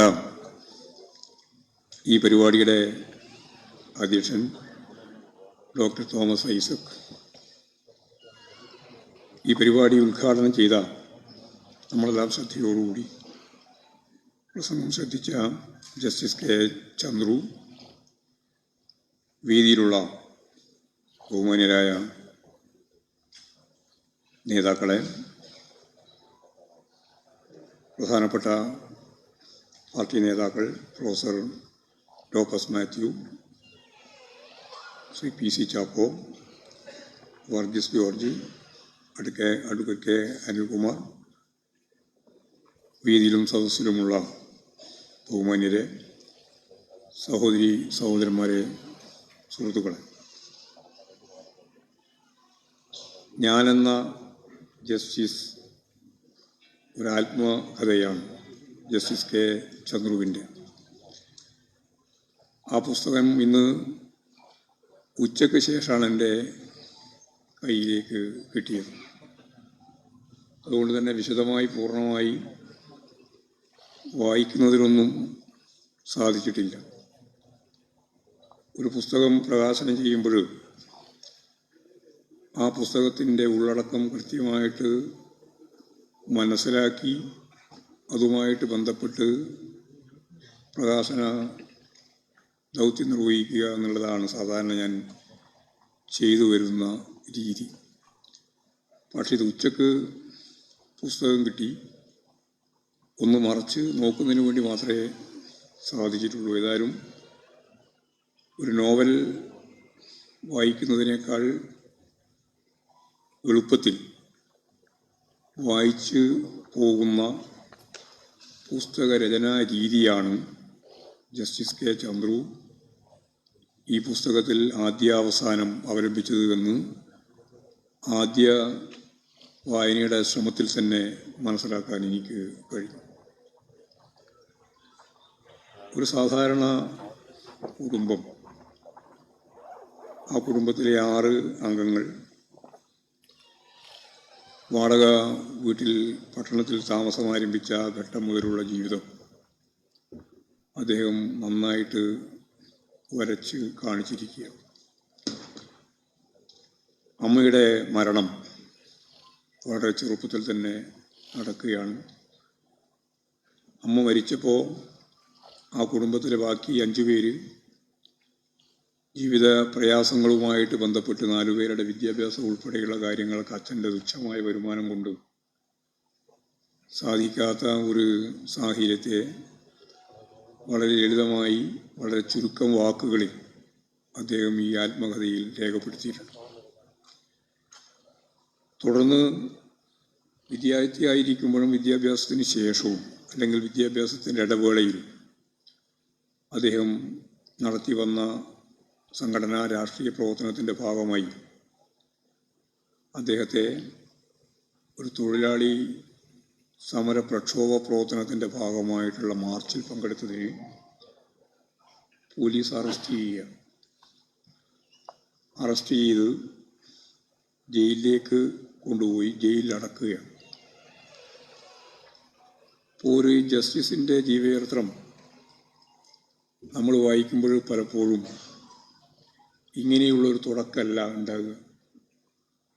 ഇതാണ് ഇതിൻ്റെ ഒരു പ്രത്യേകത. ഞാനെന്ന justice K Chandru എന്ന എഴുത്തുകാരൻ്റെ ജീവിതം എങ്ങനെയാണ് രൂപപ്പെട്ടത് എന്നതിനെ അടിസ്ഥാനപ്പെടുത്തിയാണ് ഞാൻ ഈ കാര്യം അവതരിപ്പിക്കുന്നത്. അദ്ദേഹം ജയിൽ അനുഭവങ്ങൾ ഇതിൽ വളരെ ചുരുക്കമാണ്, എല്ലാം വളരെ വളരെ ചുരുക്കിയാണ് അവതരിപ്പിക്കുന്നത്. അദ്ദേഹം അവതരിപ്പിക്കുന്നുണ്ട്. അതായത് ജയിലിലേക്ക് കയറുമ്പോൾ മുതിർന്ന ജയിൽ താമസിച്ചുകൊണ്ടിരിക്കുന്നവരോ അല്ലെങ്കിൽ ഉദ്യോഗസ്ഥരോ അടിക്കുക, നടയടി. അപ്പോൾ അത് മലയാളത്തിൽ മണ്ടയടിയാണ്. നമ്മളെ നോവലുകളിലും സാഹിത്യത്തിലും ഒക്കെ ഉള്ളതാണ് ഈ നടയടി. അത് കണ്ണൂർ സെൻട്രൽ ജയിലിലൊക്കെ സ്ഥിരമായിട്ടുള്ള സംവിധാനത്തിൻ്റെ ഭാഗമായിട്ട് ഞങ്ങളൊക്കെ കിട്ടും പരിചയിച്ചതാണ്. അപ്പോൾ ജസ്റ്റിസ് ചന്ദ്രു അത് പറയുകയാണ്, കൃത്യമായിട്ട് പറയുകയാണ്, ആ നട അടിക്ക് വിധേയപ്പെട്ടുകൊണ്ടേ ഒരു ആദ്യം വരുന്ന തടവുകാരന് ജയിലിനുള്ളിലേക്ക് പ്രവേശിക്കാനാവുകയുള്ളൂ. അത്രയേ ഉള്ളൂ വിശദീകരണം. അതിനുശേഷം പിന്നീട് അവിടുത്തെ ഭക്ഷണത്തിൻ്റെ രീതി, കഴിക്കാനാവാത്ത സാഹചര്യം ഉൾപ്പെടെയുള്ള വളരെ ദയനീയമായൊരു ചിത്രം ജയിലുമായിട്ട് ബന്ധപ്പെട്ട് അദ്ദേഹം അവതരിപ്പിക്കും. അതിൻ്റെ അർത്ഥം അദ്ദേഹം ജസ്റ്റിസ് ആകുന്നതിന് മുമ്പുള്ള ജീവിത രൂപാന്തരണത്തിൽ അനുഭവിച്ച വിവിധങ്ങളായ തലങ്ങളെ അദ്ദേഹം ഓർത്തെടുത്ത് ഫലപ്രദമായി ഇതിൻ്റെ ഭാഗമായിട്ട്, ഈ ജീവചരിത്രത്തിൻ്റെ ഭാഗമായിട്ട് ചേർത്തിട്ടുണ്ട് എന്നുള്ളത് ഒരു ഓടിച്ച വായനയിൽ തന്നെ എനിക്ക് മനസ്സിലാക്കാൻ സാധിക്കുകയുണ്ട്. മറ്റൊരു കാര്യം, അദ്ദേഹം പല സ്ഥലങ്ങളിലായിട്ട് ആവർത്തിച്ച് കോട്ട് ചെയ്ത ഒരു പേര് VR കൃഷ്ണയ്യരുടേതാണ്. അവസാനത്തെ ഭാഗം അദ്ദേഹത്തിൻ്റെ കത്തോടുകൂടിയാണ് അവസാനിപ്പിക്കുന്നത്. ഏതാണ്ട് 100 വയസ്സുവരെ ജീവിച്ച 98ാമത്തെ വയസ്സിൽ ജസ്റ്റിസ് ചന്ദ്രുവിന് എഴുതിയ കത്തിൻ്റെ കൃത്യമായിട്ടുള്ള പ്രസിദ്ധീകരണത്തോടുകൂടി അതിൻ്റെ അവസാനത്തെ വാക്കുൾപ്പെടെ ഉപയോഗപ്പെടുത്തിയിട്ടാണ് ആ ജീവചരിത്രം അവസാനിപ്പിക്കുന്നത്. അപ്പോൾ ഞാൻ പറഞ്ഞു വരുന്നത്, ഓരോന്നും സൂക്ഷ്മതയോടുകൂടി കാണാനും പഠിക്കാനും അതിനടിസ്ഥാനപ്പെടുത്തി കേസ് കൈകാര്യം ചെയ്യാനും എല്ലാമുള്ള അദ്ദേഹത്തിൻ്റെ കഴിവ്, കേസ് നടത്തിയ കാലത്തെ കേസ് എങ്ങനെയാണ്, അപ്പോൾ സൂക്ഷ്മമായിട്ട് പരിശോധിച്ച് നോക്കിയപ്പോൾ അദ്ദേഹത്തിൻ്റെ ജീവിതത്തിൻ്റെ ആദ്യഘട്ടത്തിലെ ജീവിത ചുറ്റുവട്ടം എങ്ങനെയായിരുന്നു എന്നുള്ള അവതരിപ്പിച്ചപ്പോൾ ഒരു ഭാഗം അവതരിപ്പിച്ചിട്ടുണ്ട്. അത് വായിച്ചപ്പോൾ എനിക്ക് വളരെ പ്രത്യേകത തോന്നിയ ഒരു കാര്യം ഇതാണ്. RSS എന്ന് അദ്ദേഹം പറയുന്നില്ല, പക്ഷെ പറഞ്ഞത് ഇങ്ങനെയാണ്: ഞങ്ങളുടെ നാട്ടിൽ മറ്റ് രാഷ്ട്രീയ പാർട്ടികളിൽ നിന്നും വ്യത്യസ്തമായിട്ട് ഒരാളുണ്ടായിരുന്നു. അയാളെ ആരും ഗൗനിക്കാറില്ല, ആരും ശ്രദ്ധിക്കാറില്ല, അവഗണിക്കുകയാണ് പതിവ്. കാരണം അദ്ദേഹം മഹാത്മാഗാന്ധിയെ കൊന്നപ്പോൾ മിഠായി വിതരണം നടത്തിയ ആളാണ്. എന്തിനാണ് പിന്നെ RSSനെ പറ്റി പറയേണ്ടത്? എത്ര സുന്ദരമായിട്ടാണ് ഇത് അവതരിപ്പിക്കുന്നത്. അദ്ദേഹം മഹാത്മാഗാന്ധിയെ കൊന്ന ദിവസം മിഠായി വിതരണം നടത്തിയ, മധുരം വിതരണം നടത്തിയിട്ടുള്ള ആളാണ്. അതുകൊണ്ട് ആളുകൾ ശ്രദ്ധിക്കുന്നില്ല, ഗൗനിക്കുന്നില്ല, അതൊരു പ്രശ്നമല്ല എന്ന രീതിയിൽ ആ ചുറ്റുപാടിനെ അവതരിപ്പിച്ചുകൊണ്ട് ഈ പ്രശ്നം കൈകാര്യം ചെയ്യണം. അതേപോലെ അടിയന്തരാവസ്ഥയുടെ ഘട്ടം വന്നപ്പോൾ മിസ തടവുകാരുമായിട്ട് ബന്ധപ്പെട്ടിട്ടുള്ള ആ കൂച്ചുവിലങ്ങനെ സംബന്ധിച്ച് അദ്ദേഹം അവതരിപ്പിക്കുന്ന ഏറ്റവും ലളിതമായ ഒരു കാര്യം, അന്ന് ത്രിപുരയിലെ കമ്മ്യൂണിസ്റ്റ് പാർട്ടി നേതാവ് യഥാർത്ഥത്തിൽ അവിടെ വലിയ അപകടകാരിയാണ് എന്നുള്ളതുകൊണ്ട് ത്രിപുരയിൽ നിന്ന് എത്രയോ ദൂരെ ഇവിടെയാണ് കൊണ്ടുവന്നത്, ചെന്നൈയിൽ. അപ്പോൾ അദ്ദേഹത്തെ കാണുന്നതിന് വേണ്ടി, അദ്ദേഹത്തിൻ്റെ കാര്യങ്ങൾ മനസ്സിലാക്കുന്നതിന് വേണ്ടി പോയ ഒരു ചിത്രം നിർവൻ ചക്രവർത്തിയുമായിട്ട് ബന്ധപ്പെട്ട് അവതരിപ്പിക്കുന്നുണ്ട്. അതോടുകൂടി മിസ തടവുകാരുമായി ബന്ധപ്പെട്ട കാര്യങ്ങൾ എന്തൊക്കെയാണ് എന്ന് കൃത്യമായിട്ട് നമ്മൾ പറയുകയാണ്. അപ്പോൾ ഓരോന്നും എന്തെങ്കിലും രീതിയിൽ ഭാവനാപൂർവ്വം അവതരിപ്പിക്കുകയല്ല ചെയ്യുന്നത്, ഉള്ള സംഭവങ്ങളുമായിട്ട് ബന്ധപ്പെട്ട് പ്രശ്നങ്ങൾ എന്തൊക്കെയാണ് എന്ന് വാചാലമായി പറയാതെ ധ്വനിയോടുകൂടി കൃത്യമായിട്ട് അവതരിപ്പിക്കുന്ന ഒരു രീതിയാണ് ഈ പുസ്തകത്തിൽ അവലംബിച്ചിട്ടുള്ളത് എന്നുള്ളതാണ് എനിക്ക് തോന്നിയിട്ടുള്ളത്. അദ്ദേഹത്തിൻ്റെ കേസ് തീർപ്പാക്കിയ കാര്യവുമായി ബന്ധപ്പെട്ട് ഒരു കാര്യം ശ്രദ്ധയിൽപ്പെട്ട ഒന്നിലാണ്. അദ്ദേഹം ജസ്റ്റിസായിരുന്ന സന്ദർഭത്തിൽ റിക്കാർഡ് വേഗതയിലാണ് കേസുകൾ തീർപ്പാക്കിയിരുന്നത്. അദ്ദേഹത്തിൻ്റെ കേസ് തീർപ്പാക്കിയത് സംബന്ധിച്ച് പഠിക്കുന്ന ഗവേഷക പ്രവർത്തകരുണ്ട്. അവരിതിനെ ചാർട്ട് ചെയ്ത് കൃത്യമായിട്ട് രേഖപ്പെടുത്തിയപ്പോൾ അത് 96,000 കേസാണ് തീർപ്പാക്കിയത് എന്നാണ് പറയുന്നത്. ചരിത്രത്തിൽ അപൂർവമായിരിക്കും. 96,000 കേസ് തീർപ്പാക്കാനായി ഒരു ജസ്റ്റിസിന് എന്ന് പറഞ്ഞാൽ അത് അത്ഭുതകരമായ സംഭവം. വായിച്ചപ്പോൾ തന്നെ എനിക്ക് അത്ഭുതമായി. ഞാൻ എന്നിട്ട് വീണ്ടും അത് ഒന്നുകൂടി വായിച്ചു നോക്കി. അപ്പോൾ വേർതിരിച്ച് ഓരോന്നോരോന്നായിട്ട് കോളം അടിസ്ഥാനപ്പെടുത്തിയിട്ട് രേഖപ്പെടുത്തിയ ഇത് പഠിക്കുന്ന ഒരു ചരിത്ര വിദ്യാർത്ഥി കൃത്യമായിട്ട് അടയാളപ്പെടുത്തിയിട്ടുണ്ട്. ഈ 96,000 കേസിനെ സംബന്ധിച്ച്, അതിൻ്റെ പ്രത്യേകത സംബന്ധിച്ച്, ജഡ്ജ്മെൻറ്റിൻ്റെ പ്രത്യേകത സംബന്ധിച്ചെല്ലാം എന്ന് പറഞ്ഞാൽ ജഡ്ജ്മെൻറ്റിനെ പറ്റി ചരിത്രപരമായ പഠനം നടത്തുന്ന അതിന് വിധേയപ്പെട്ട ഏറ്റവും പ്രധാനപ്പെട്ട ജസ്റ്റിസുമാരിൽ ഒരാളായി ഈ ജസ്റ്റിസ് ചന്ദ്രു മാറുന്നു എന്നുള്ളതാണ് ഏറ്റവും പ്രധാനപ്പെട്ട ഒരു കാര്യം. ഞാൻ മറ്റു വിശദീകരണത്തിലേക്കൊന്നും കടക്കാനില്ല. ഏതായാലും ഇത് നന്നായിട്ട് പഠിക്കേണ്ടിയാണ്, വായിക്കേണ്ടിയാണ്. അതാണല്ലോ നമ്മളിപ്പോൾ ഈ പ്രസാധനം കൊണ്ട് ഉദ്ദേശിക്കുന്നത്. ചിന്താ പബ്ലിഷേഴ്സ് പ്രസിദ്ധീകരിക്കുന്ന ഈ അടുത്ത വന്ന ഏറ്റവും ശ്രദ്ധേയമായ ഒരു പുസ്തകമായിരിക്കും ഞാനെന്ന ജസ്റ്റിസ് എന്ന ഈ പുസ്തകം എന്ന കാര്യത്തിൽ എനിക്ക് യാതൊരു സംശയമില്ല. നന്നായിട്ട് ഒരു പ്രകാശനം കൂടി വെക്കേണ്ടതുണ്ടെന്നാണ് എൻ്റെ അഭിപ്രായം. കാരണം ഇത് സംബന്ധിച്ചെല്ലാമുള്ള നല്ല രീതിയിലുള്ള അതിനു വേണ്ടിയിട്ടുള്ള ഒരു വേദി നമുക്ക് വേണം. അങ്ങനെ അത് പ്രസിദ്ധീകരിക്കുമ്പോഴാണ് അത് സംബന്ധിച്ചുള്ള നല്ല ധാരണയും അതുപോലെ തന്നെ രൂപവും എല്ലാവർക്കും മനസ്സിൽ രൂപപ്പെടുത്താനാകുക. അതുകൊണ്ട് ഏതായാലും വളരെ ഹ്രസ്വമായ ഒരു സമയത്തിനുള്ളിൽ ഞാൻ മറ്റ് വിശദീകരണത്തിലേക്കൊന്നും കടക്കാതെ അതിൻ്റെ ആദ്യം മുതൽ അവസാനം VR കൃഷ്ണയ്യർ എഴുതിയ കത്തും കത്തിൻ്റെ മുമ്പിലുള്ള സമർപ്പണവും വെച്ചുകൊണ്ട് അവസാനിപ്പിച്ച ഈ ജീവചരിത്ര ഗ്രന്ഥം വ്യതിരിക്തമായ ഒരു ആത്മകഥയാണ്. ആ ആത്മകഥ വായിക്കേണ്ടതും പഠിക്കേണ്ടതും സാമൂഹ്യ ജീവിതവുമായിട്ട് ബന്ധപ്പെട്ട് പുരോഗമനപരമായ ആശയങ്ങൾ ഉൾക്കൊണ്ടു പോകുന്നവർക്ക് മാത്രമല്ല, ജനാധിപത്യവൽക്കരിക്കപ്പെട്ട ഒരു സമൂഹത്തിലെ എല്ലാവർക്കും അത്യാവശ്യമാണ് എന്ന കാര്യമാണ് എനിക്ക് ചൂണ്ടിക്കാണിക്കാനുള്ളത്. ഒരു കാര്യം മാത്രം ചൂണ്ടിക്കാണിക്കാം. ഒരു നിയമവ്യവസ്ഥക്കകത്ത് നിന്നുകൊണ്ട് എങ്ങനെ താൻ ആഗ്രഹിക്കുന്ന നിസ്വാർത്ഥമായിട്ടുള്ള പ്രവർത്തനത്തിൻ്റെ ഭാഗമായി വളരെ വളരെ പിന്നിൽ നിൽക്കുന്ന അരികുവൽക്കരിക്കപ്പെട്ട മനുഷ്യന് വേണ്ടി നിയമത്തെ ഉപയോഗിക്കാം എന്ന് ഗവേഷണപരമായ രീതിയിൽ പ്രവർത്തനം നടത്തി ആ ചട്ടക്കൂടിൻ്റെ അകത്ത് തന്നെ മനുഷ്യത്വപരമായ നിലപാടുകൾ സ്വീകരിച്ച് VR കൃഷ്ണയ്യരെ ഉദ്ധരിച്ചുകൊണ്ട് തന്നെ അദ്ദേഹം നടത്തിയിട്ടുള്ള പ്രവർത്തനങ്ങൾ രാജ്യം മുഴുവൻ ശ്രദ്ധിക്കുന്ന ഒന്നായിട്ട് മാറിയിട്ടുണ്ട്. അത്തരം പ്രവർത്തനങ്ങളിലൂടെ ഒരു പുതിയ തലം സൃഷ്ടിക്കാൻ അദ്ദേഹത്തിന് സാധിച്ചിട്ടുണ്ട്.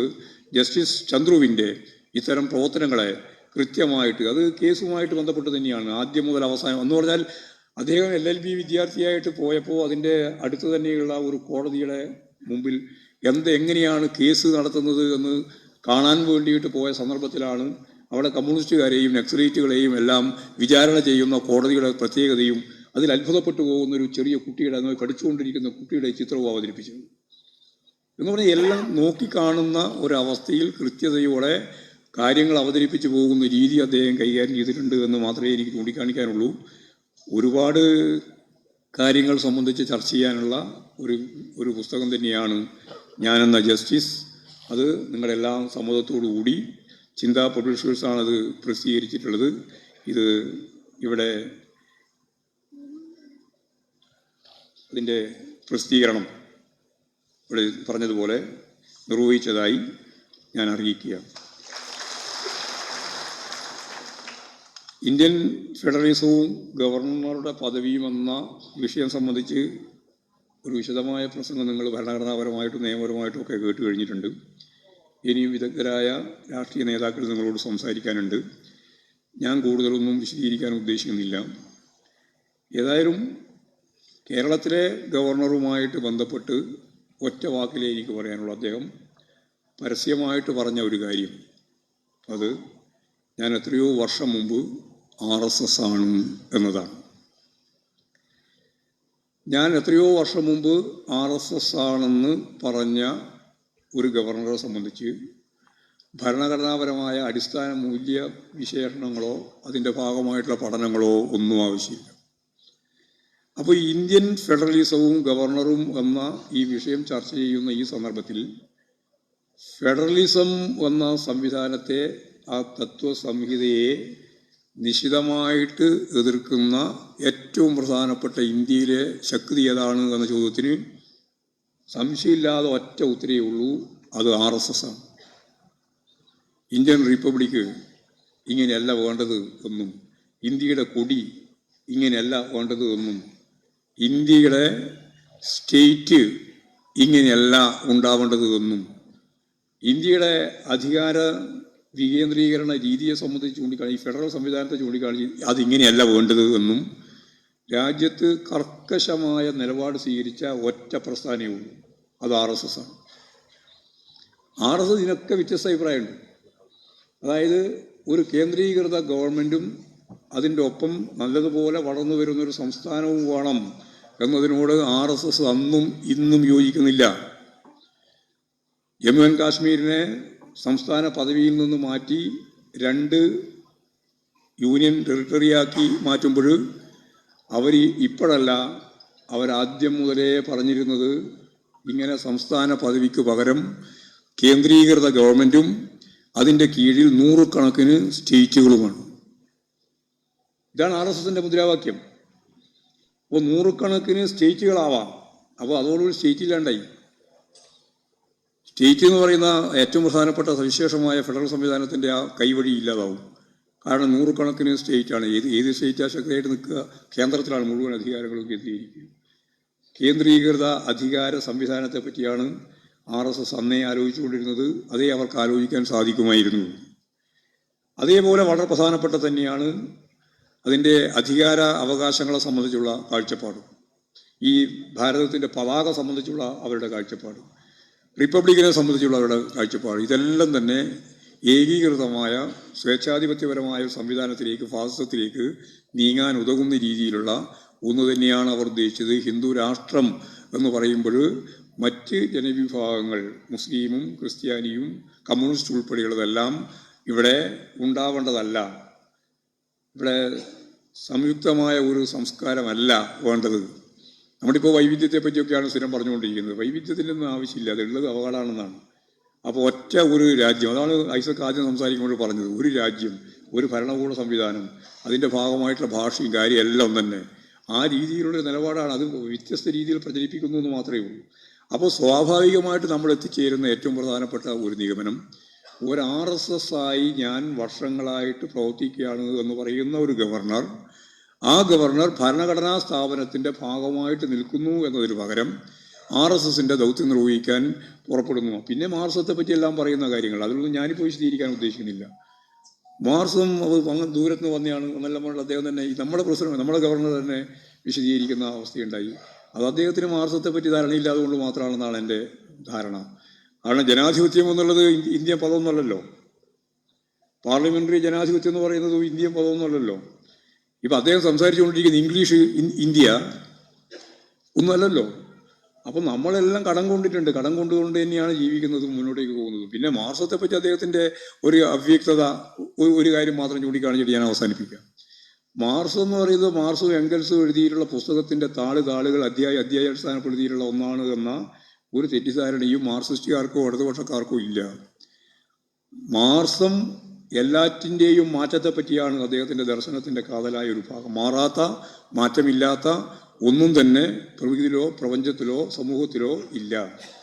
അങ്ങനെ മാറ്റത്തിന് വിധേയമാവുന്ന ഈ നിമിഷം വരെ ഞാനിവിടെ നിങ്ങളോട് നമ്മളിവിടെ സംസാരിച്ചു കൊണ്ടിരിക്കുന്ന ഈ നിമിഷം വരെ ലോകത്താകെ ആർജിച്ച സർവതല സ്പർശിയായ മേഖലയിലുള്ള എല്ലാ കണ്ടെത്തലുകളെയും സയൻസിനെയും ചരിത്രത്തെയും നിയമത്തെയും എല്ലാം, അതുകൊണ്ട് ഞാൻ പറഞ്ഞത് സർവസ്വവും എങ്ങനെയാണോ മാറിയിട്ടുള്ളത് മാറി ഇന്ന് എത്തിച്ചേർന്നിരിക്കുന്നതിൻ്റെ ഏറ്റവും അടിസ്ഥാനപരമായിട്ടുള്ള എല്ലാ പുതിയ പുതിയ കണ്ടെത്തലുകളെയും പൂർണ്ണമായിട്ട് ഉൾക്കൊള്ളാൻ കഴിയുന്ന, അത് പൂർണ്ണമായിട്ടും ഉൾച്ചേർത്ത് വളരുന്ന ഒന്നാണ് മാർസം.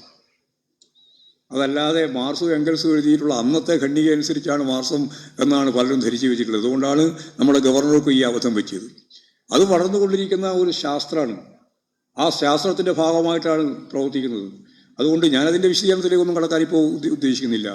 അപ്പോൾ ഇതൊക്കെ കടം കൊണ്ട മറ്റെവിടെയോ ഉള്ള യൂറോപ്പിലൊക്കെ ഉണ്ടായിരുന്ന ഒന്നാണ് എന്ന് പറഞ്ഞു കഴിഞ്ഞാൽ ഞാൻ ഈ പറഞ്ഞ ദർശനത്തെ അടിസ്ഥാനപ്പെടുത്തിയുള്ള കാഴ്ചപ്പാട് ഉണ്ടാവില്ല എന്നുള്ളത് കൊണ്ടാണ് ഞാൻ ഇത്രയും ഊന്നി ഈ കാര്യം വിശദീകരിച്ചത്. അപ്പോൾ മാറ്റം വിധേയമാകുകയാണ്, അത് നമ്മളെല്ലാം നവീകരിച്ചുകൊണ്ടിരിക്കുകയാണ്. ആ നവീകരണ പ്രക്രിയയിൽ നിന്ന് ലഭിക്കുന്ന ഓരോന്നിനെയും ഉൾച്ചേർത്തുകൊണ്ടാണ് മാർക്സും വികസിച്ചുകൊണ്ടിരിക്കുന്നത്. അങ്ങനെ വികസിച്ചുകൊണ്ടിരിക്കുന്ന ഒരു ദർശനത്തെ അതിൻ്റെ അർത്ഥത്തിൽ മനസ്സിലാക്കാതെ അദ്ദേഹം, അതുകൊണ്ടാണ് ഞാൻ തന്നെ ഇതിന് മുമ്പ് ഒരു പ്രാവശ്യം പറഞ്ഞിട്ടുണ്ട്, RSSൻ്റെ ശാഖയിൽ പോകുന്ന കുട്ടികളെ പോലെ പെരുമാറരുത് എന്ന് പറഞ്ഞത് ഇതുകൊണ്ടാണ്. ഞാൻ മറ്റ് വിശദീകരണത്തിലൊന്നും കടക്കാൻ ഉദ്ദേശിക്കുന്നില്ല.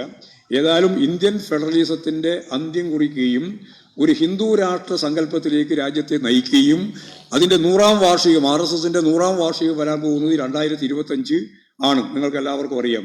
ആ തലത്തിലേക്കുള്ള നീക്കം നയിക്കുകയും ചെയ്യുന്നതിന് വേണ്ടിയുള്ള പ്രവർത്തനത്തെ യഥാർത്ഥത്തിൽ ശക്തമത്തായ ജനാധിപത്യ അടിത്തറയിൽ നിന്നുകൊണ്ട് എതിർക്കാൻ കമ്മ്യൂണിസ്റ്റുകാർക്ക് മാത്രമല്ല, ഇടതുപക്ഷക്കാർക്ക് മാത്രമല്ല, ഈ രാജ്യം നിലനിന്ന് കാണണം എന്നാഗ്രഹിക്കുന്ന മുഴുവൻ ആളുകളുടെയും ഏറ്റവും പ്രധാനപ്പെട്ട ഒരു ഉദ്ദേശമായിട്ട് മാറേണ്ടതായിട്ടുണ്ട് എന്നാണ് എനിക്ക് സംബന്ധിച്ച് ചൂണ്ടിക്കാണിക്കാനുള്ളത്. ഇന്ത്യൻ ഫെഡറലിസവും ഗവർണറുടെ ഇന്നത്തെ ഈ ഒരു പദവിയെ സംബന്ധിച്ച് ഞങ്ങൾക്ക് ഇതിനെ സംബന്ധിച്ച് വ്യക്തമായ ധാരണയുണ്ട്. CPIMൻ്റെ പാർട്ടി പരിപാടി, ഞങ്ങൾ അടിസ്ഥാനപരമായ ഗ്രന്ഥം, അതിൽ ഏറ്റവും പ്രധാനപ്പെട്ട ഒരു ഭാഗമുണ്ട്. ആ ഭാഗം ജനകീയ ജനാധിപത്യ ഗവൺമെൻറ് എന്നാണ് അതിൻ്റെ തലക്കെട്ട്. ആ ജനകീയ ജനാധിപത്യ ഗവൺമെൻറ് എന്തായിരിക്കണം എന്നതിനെ സംബന്ധിച്ച് കമ്മ്യൂണിസ്റ്റ് പാർട്ടി ഓഫ് ഇന്ത്യ മാർക്സിസ്റ്റിൻ്റെ ഏറ്റവും പ്രധാനപ്പെട്ട കാഴ്ചപ്പാട് ഗവർണർ വേണ്ട എന്നാണ്. എന്നാൽ ഞങ്ങളിപ്പോഴും ഗവർണർ ഇന്നത്തെ ഈ പരിസ്ഥിതി ഇതിപ്പോൾ ഒരു ജനകീയ ജനാധിപത്യ ഗവൺമെൻറ് അല്ലല്ലോ. ഒരു തരത്തിലേക്കുള്ള വളർച്ചയിൽ നിന്ന് ഉയർച്ചയിലേക്ക് നീങ്ങുമ്പോൾ ഒരു ഗവർണറും ഈ ഇന്ത്യക്കോ അല്ലെങ്കിൽ കേരളത്തിനോ ആവശ്യമില്ല. ആ നിലപാടാണ് ഞങ്ങൾ അടിസ്ഥാനപരമായിട്ട് എടുത്തിട്ടുള്ളത്. അത് ഇപ്പൊന്നല്ല, 1964 മുതലുള്ള പാർട്ടി പരിപാടിയിലെ ഏറ്റവും പ്രധാനപ്പെട്ട ഖണ്ഡികയാണ് ഈ ഖണ്ഡിക. അപ്പോൾ സ്വാഭാവികമായിട്ട് ഞങ്ങളുടെ അഭിപ്രായം അതിനൊരുപാട് കാരണങ്ങളും കാര്യങ്ങളൊക്കെ ഉണ്ട്. പക്ഷേ ഇന്നത്തെ ഇന്ത്യൻ പരിസ്ഥിതി എന്ന് പറയുന്നത് ഒരു ജനകീയ ജനാധിപത്യ ഗവൺമെൻറ് അല്ല. ഇന്നത്തെ ഈ ഗവൺമെൻറ്റിൻ്റെ ഭാഗമായിട്ട് പ്രസിഡന്റ് ഉണ്ട്, അതുപോലെ തന്നെ ഗവർണറുണ്ട്. ആ ഗവർണറെ സംബന്ധിച്ചിടത്തോളം ഗവർണർക്ക് നിയമപരമായ ഭരണഘടനാപരമായ അധികാരാവകാശങ്ങളുണ്ട്. ആ ഭരണഘടനാപരമായ അധികാരാവകാശങ്ങൾ ഫലപ്രദമായിട്ട് കൈകാര്യം ചെയ്യുന്നതിന് പകരം അതിൻ്റെ മേലെ RSSൻ്റെ വളരെ ഫലപ്രദമായ നിലപാടുകൾ മാത്രമേ ഞാൻ സ്വീകരിക്കൂ എന്ന നിലപാട് സ്വീകരിച്ചു പോകുന്നത് നിയമപരമല്ല, ഭരണഘടനാപരവുമല്ല. അപ്പോൾ ഭരണഘടനാപരമല്ലാത്ത നിയമപരമല്ലാത്ത നിലപാടുകളെ ഫലപ്രദമായിട്ട് എതിർത്തുകൊണ്ട് തന്നെ തിരഞ്ഞെടുക്കപ്പെട്ട ഗവൺമെൻറ് എന്ന് പറഞ്ഞാൽ വെറുതെ വന്നൊരു ഗവൺമെൻറ് എന്നല്ല, ഭരണഘടനാപരമായിട്ട് വന്നതാണ്, നിയമപരമായിട്ട് നിലനിൽക്കുന്നതാണ്. ആ നിലനിൽക്കുന്ന ഗവൺമെൻറ്റിനെ പ്രയാസപ്പെടുത്തത്തക്ക രീതിയിലുള്ള നിലപാടുകൾ സ്വീകരിച്ചുകൊണ്ട് കേന്ദ്ര ഗവൺമെൻറ്റിൻ്റെയും കേന്ദ്ര ഗവൺമെൻറ്റിന് നേതൃത്വം കൊടുക്കുന്ന രാഷ്ട്രീയ പ്രസ്ഥാനത്തിൻ്റെയും അതിൻ്റെ ന്യൂക്ലിയസായി പ്രവർത്തിക്കുന്ന RSSൻ്റെയും ചട്ടുകമായി പ്രവർത്തിക്കാൻ ഗവർണർ മുമ്പോട്ടേക്ക് വരുന്നത് ഭരണഘടനാ വിരുദ്ധമാണെന്നും നിയമവിരുദ്ധമാണെന്നും അദ്ദേഹം എടുത്തുകൊണ്ടിരിക്കുന്ന സമീപനങ്ങൾ അതുകൊണ്ട് തന്നെ തെറ്റാണെന്നും ആണ് എനിക്ക് ഈ സംബന്ധിച്ച് ചൂണ്ടിക്കാണിക്കാനുള്ളത്. മറ്റ് വിശദീകരണത്തിലേക്കൊന്നും കടക്കാതെ നിങ്ങളെല്ലാം അഭിവാദ്യം ചെയ്തുകൊണ്ട് ഞാൻ എൻ്റെ വാക്കുകൾ ഉപസംഹരിക്കുക. ശ്രീ PC ചാക്കോ.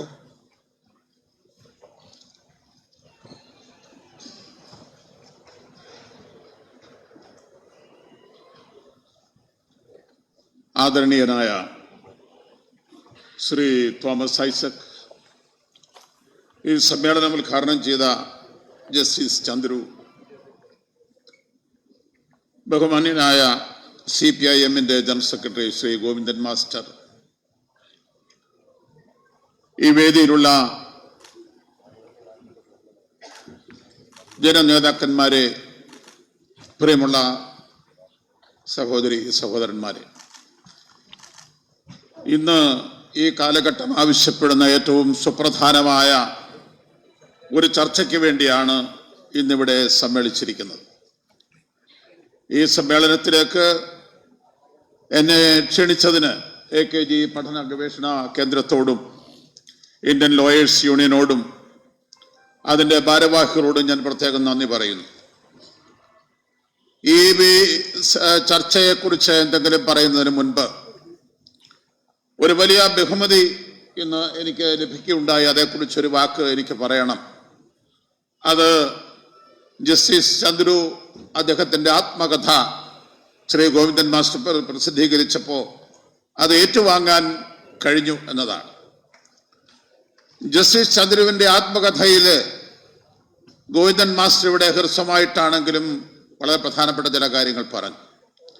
ഞാൻ എൻ്റെ ആദ്യത്തെ താളെന്ന് മറിച്ചു നോക്കിയപ്പോൾ കണ്ടത് 6.25 വർഷം മദ്രാസ് ഹൈക്കോടതിയിലെ ഒരു ജഡ്ജായിരുന്നപ്പോൾ ഗോവിന്ദൻ മാസ്റ്റർ ഇവിടെ പറഞ്ഞ 96,000 കേസുകൾക്ക് തീർപ്പാക്കി എന്ന ആ ഒരു പാരഗ്രാഫാണ് എൻ്റെ ശ്രദ്ധയിൽപ്പെട്ടത്.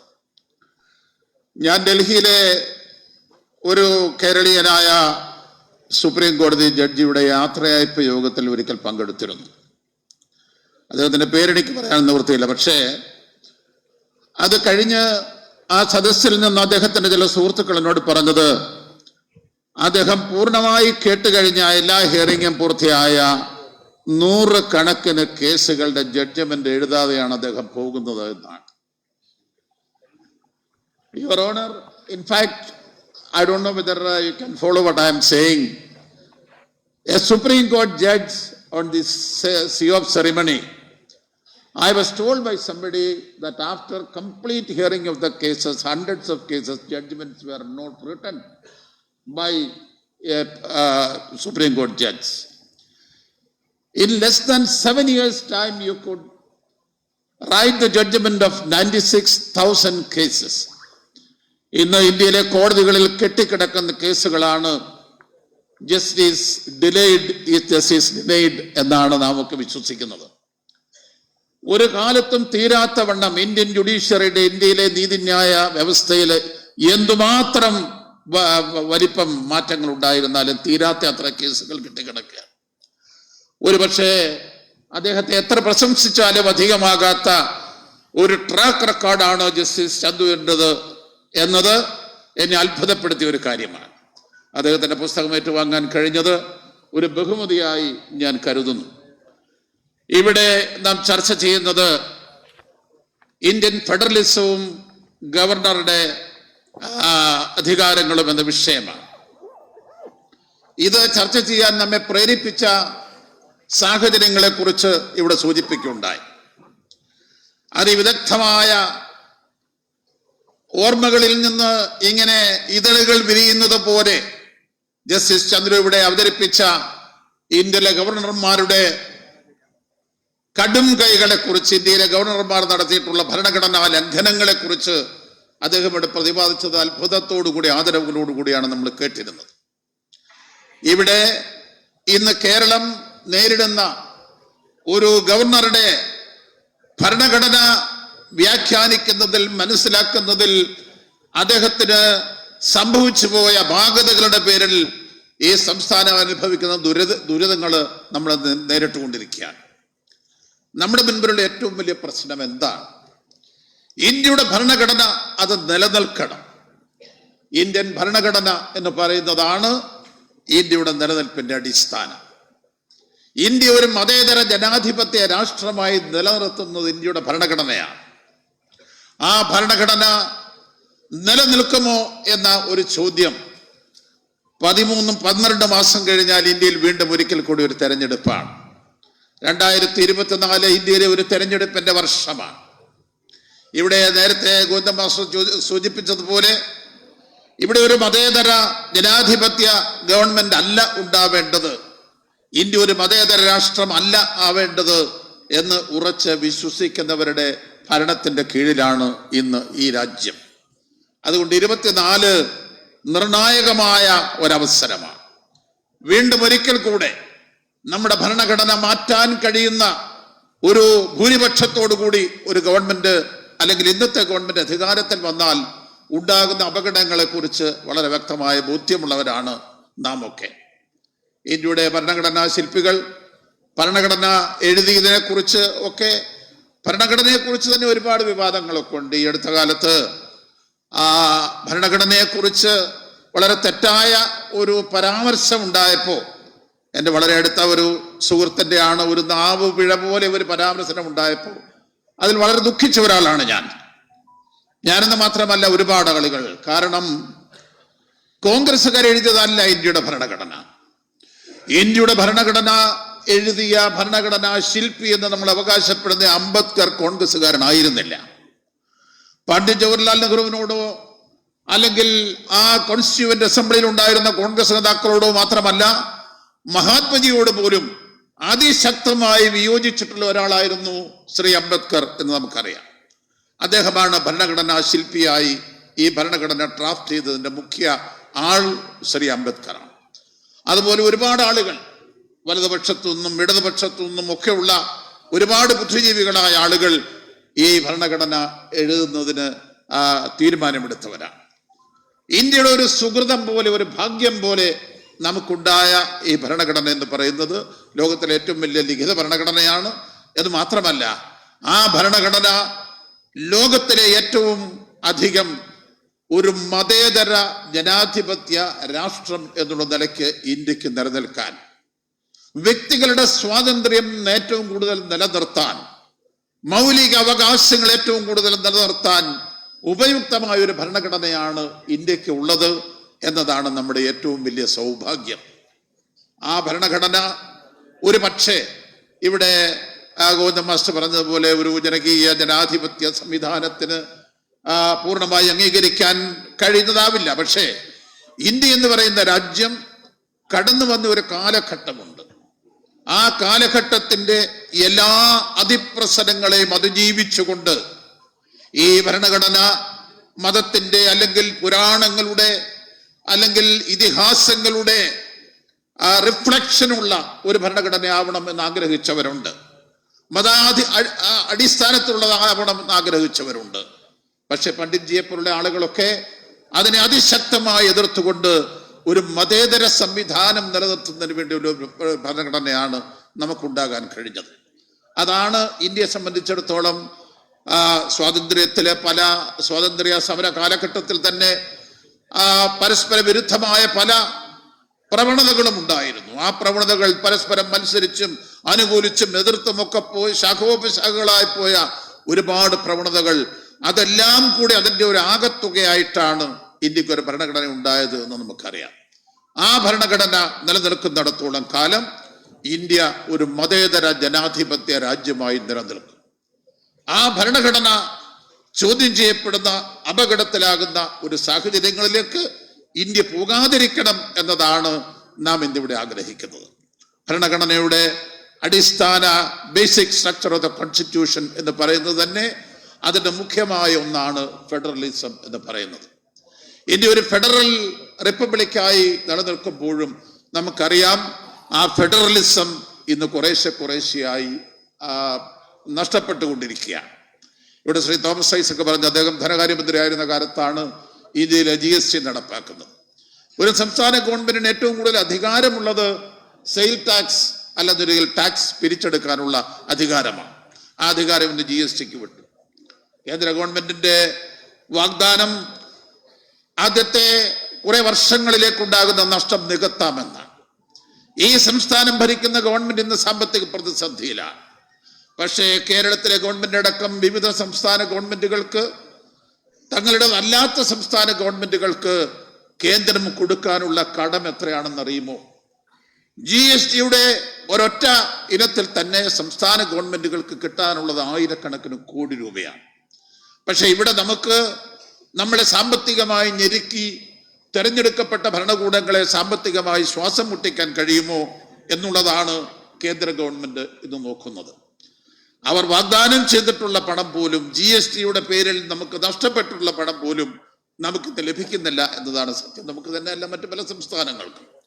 അപ്പൊ ചുരുക്കി പറഞ്ഞാൽ ഫെഡറലിസം എന്ന് പറയുന്നത് ഒരുപക്ഷെ ഇന്ത്യയുടെ federalism, India is a union of States എന്നാണ് നമ്മുടെ ഭരണഘടന വിഭാവനം ചെയ്യുന്നത്.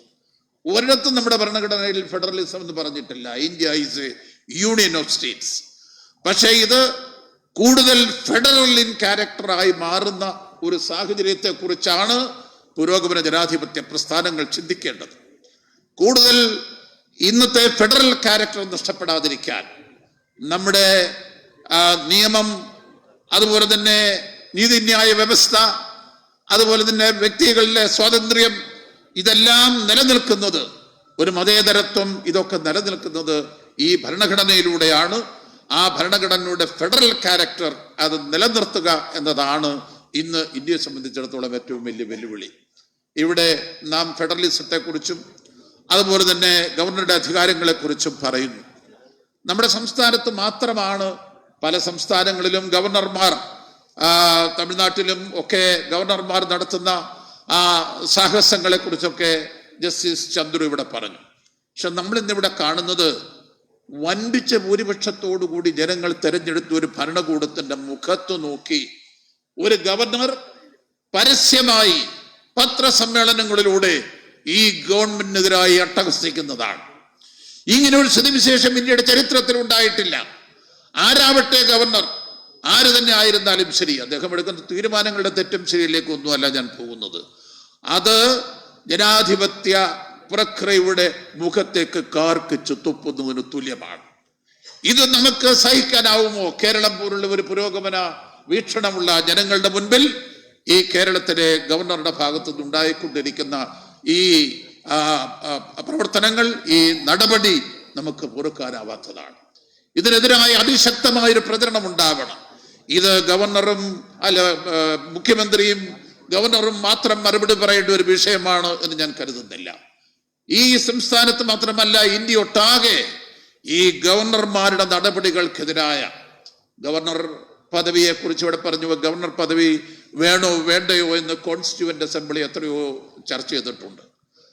1946 മുതൽ 49 വരെ 3 കൊല്ലക്കാലം 100 കണക്കിന് ദിവസങ്ങളിൽ, 1000കണക്കിന് മണിക്കൂറുകളിൽ എത്രയോ സെഷനിൽ ചർച്ച ചെയ്തിട്ടാണ് നമ്മുടെ ഭരണഘടന രൂപീകൃതമായിട്ടുള്ളത്.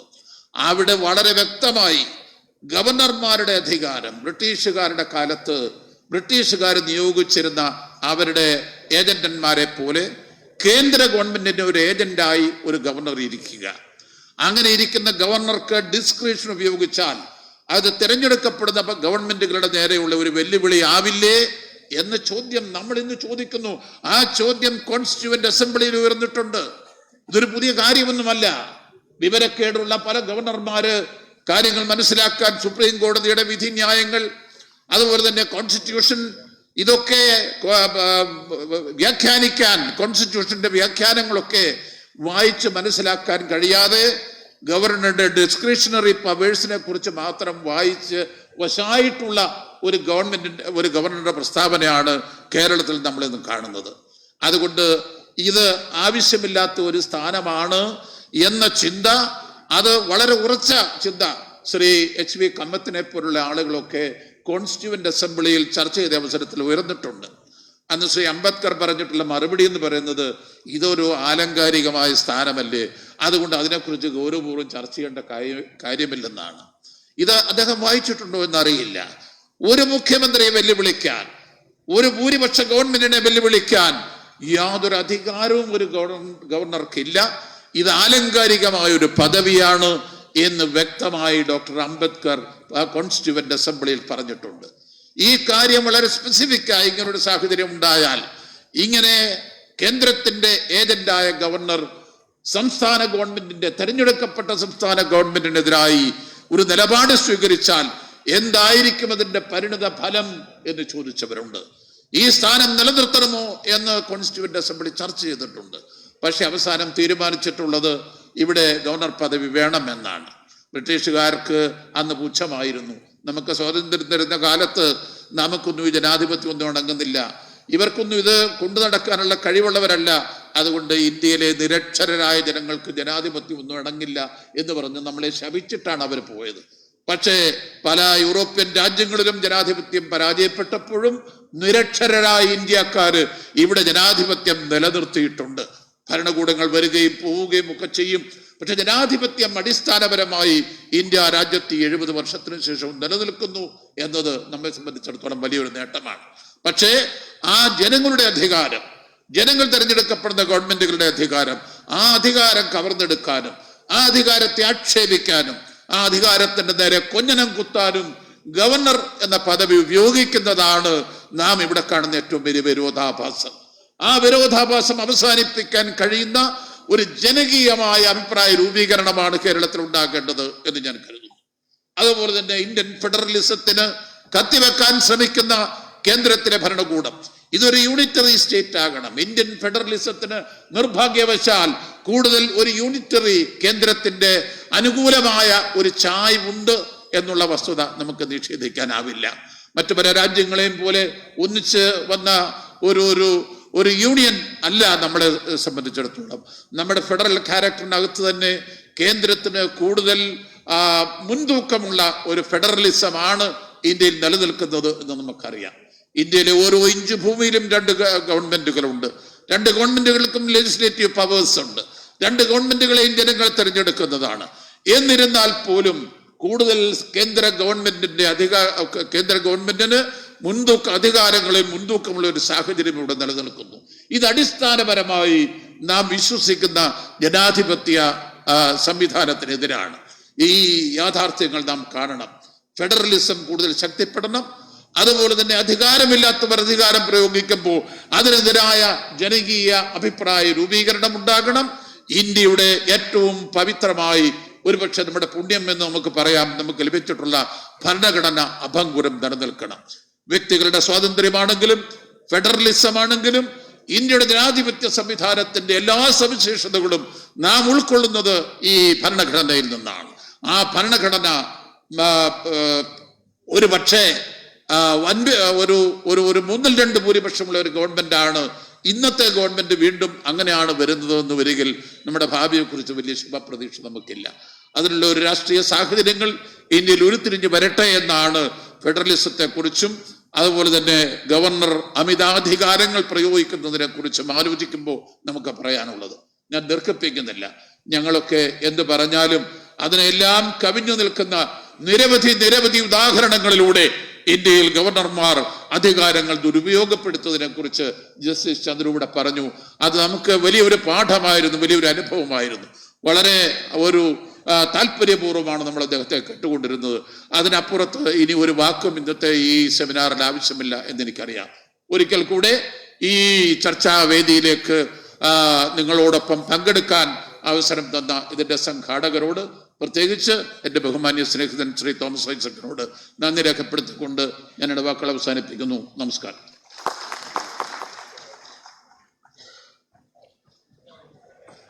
അടുത്തതായി പ്രൊഫസർ ലോപ്പസ് മാത്യു.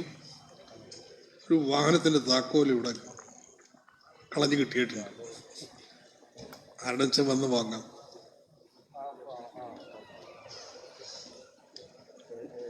ഈ സെമിനാറിൻ്റെ അധ്യക്ഷൻ ബഹുമാനായ Thomas Isaac, honourable justice K Chandru, വേദിയിലുള്ള ഏറ്റവും ബഹുമാന നേതാക്കന്മാർ തോമസ്, നമ്മുടെ PC ചാക്ക ഉൾപ്പെടെ മാർക്സിസ്റ്റ് പാർട്ടിയുടെ സംസ്ഥാന സെക്രട്ടറി ഉൾപ്പെടെ വർഗീസ് ജോർജ് ഉൾപ്പെടെ ഈ വേദിയിലും വേദിക്ക് മുമ്പിലുമുള്ള ബഹുമാനും പ്രിയങ്കരമായ നേതാക്കന്മാരെ, സഹപ്രവർത്തകരെ, സുഹൃത്തുക്കളെ, ഇനി ദീർഘമായ ഒരു പ്രതിപാദനത്തിൻ്റെ ആവശ്യമില്ല. തീർച്ചയായും ഒരുപക്ഷെ ഞങ്ങളെക്കാൾ കൂടുതൽ ഈ വിഷയങ്ങൾ കേൾക്കുകയും വായിക്കുകയും ചർച്ചയും ചെയ്ത ഒരു ഓഡിയൻസാണ് ഇവിടെ ഇരിക്കുന്നത്. എനിക്ക് നല്ല ബോധ്യമുണ്ട്. ഈ സെമിനാറിൽ പങ്കെടുക്കുമ്പോൾ തീർച്ചയായും സന്തോഷം 2 കാരണങ്ങളാൽ. ഒന്ന്, ഒരുപക്ഷെ കേരള കോൺഗ്രസും അല്ലെങ്കിൽ ഞാനൊക്കെ ഞങ്ങളുടെ പാർട്ടിയുടെ സമ്മേളനം പങ്കെടുക്കുമ്പോൾ മൺമറഞ്ഞ KM മാണി സാർ ഏറ്റവും കൂടുതൽ സംസാരിച്ചുള്ള വിഷയം ഈ ഫെഡറലിനെ സംബന്ധിച്ചാണ്, അല്ലെ കേന്ദ്ര സംസ്ഥാന ബന്ധങ്ങളെ സംബന്ധിച്ചാണ്. പ്രത്യേകിച്ച് കേന്ദ്രം സംസ്ഥാനങ്ങൾ കൊടുക്കുന്ന ആ നികുതി വിഹിതത്തെ സംബന്ധിച്ച്, പലപ്പോഴും അതിൻ്റെ പോരായ്മകളെ സംബന്ധിച്ച്, അല്ലെങ്കിൽ സർക്കാർ കമ്മീഷൻ റിപ്പോർട്ട് ഉൾപ്പെടെ പല പ്രാവശ്യം ആവർത്തിച്ച് എല്ലാ സമ്മേളനങ്ങളും 8ാം പദ്ധതിക്ക് ബദൽ സമീപനം ആ രേഖ സമർപ്പിക്കുമ്പോഴും എല്ലായ്പ്പോഴും അപ്പോൾ അന്നൊക്കെ ഞാൻ ഓർത്തിരുന്നു ഇത്രമാത്രം പ്രശ്നമുണ്ടോ. പക്ഷെ യഥാർത്ഥ അവസ്ഥ എന്താ? പ്രശ്നങ്ങൾ കൂടിക്കൂടി വരികയാണ്. കഴിഞ്ഞ കാലങ്ങളിൽ വ്യത്യസ്തമായി, പ്രത്യേകിച്ച് ഇപ്പോഴത്തെ ഗവൺമെന്റ്, കേന്ദ്ര ഗവൺമെന്റ് വന്നതിന് ശേഷം നമുക്കറിയാം എല്ലാ തലത്തിലും, എല്ലാ തരത്തിലും, എല്ലാ അർത്ഥത്തിലും, അത് അഡ്മിനിസ്ട്രേറ്റീവ് ആയിട്ട്, ഫിനാൻസ് ആകട്ടെ, സംസ്ഥാനങ്ങളെ ഞെരുക്കുന്ന നയസമീപനം എടുക്കുന്ന ഒരു ഗവൺമെന്റ് ഇന്ത്യ രാജ്യത്ത് വന്നിരിക്കുകയാണ്. അത് ഏറ്റവും വലിയ അപകടകരമായ ഒരവസ്ഥയാണ്. അത് ഈ രാജ്യത്തെ ജനങ്ങൾക്ക് ഏറ്റവും അവന്റെ ജീവിതം ബുദ്ധിമുട്ടിപ്പിക്കുന്ന അവസ്ഥയാണ്. കേന്ദ്രത്തിന് അധികാരമുണ്ട്, പക്ഷെ അതിനപ്പുറത്തേക്ക് നമുക്കറിയാം നമ്മുടെ ജീവിത കെട്ടിപ്പടുക്കാൻ വേണ്ടി ഏറ്റവും ശ്രദ്ധിക്കേണ്ടത് ശ്രദ്ധിക്കുന്ന സംസ്ഥാന ഗവൺമെന്റുകളാണ്.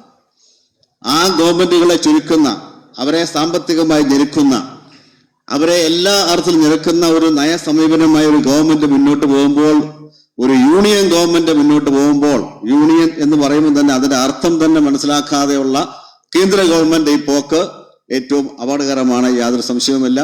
അതുകൊണ്ട് ഈ കാലഘട്ടത്തിലെ ഏറ്റവും പ്രധാനപ്പെട്ട ഒരു വിഷയം അതിവിടെ ഈ സെമിനാർ ചർച്ച ചെയ്യുമ്പോൾ അത് ഏറ്റവും അനിവാര്യമാണ്.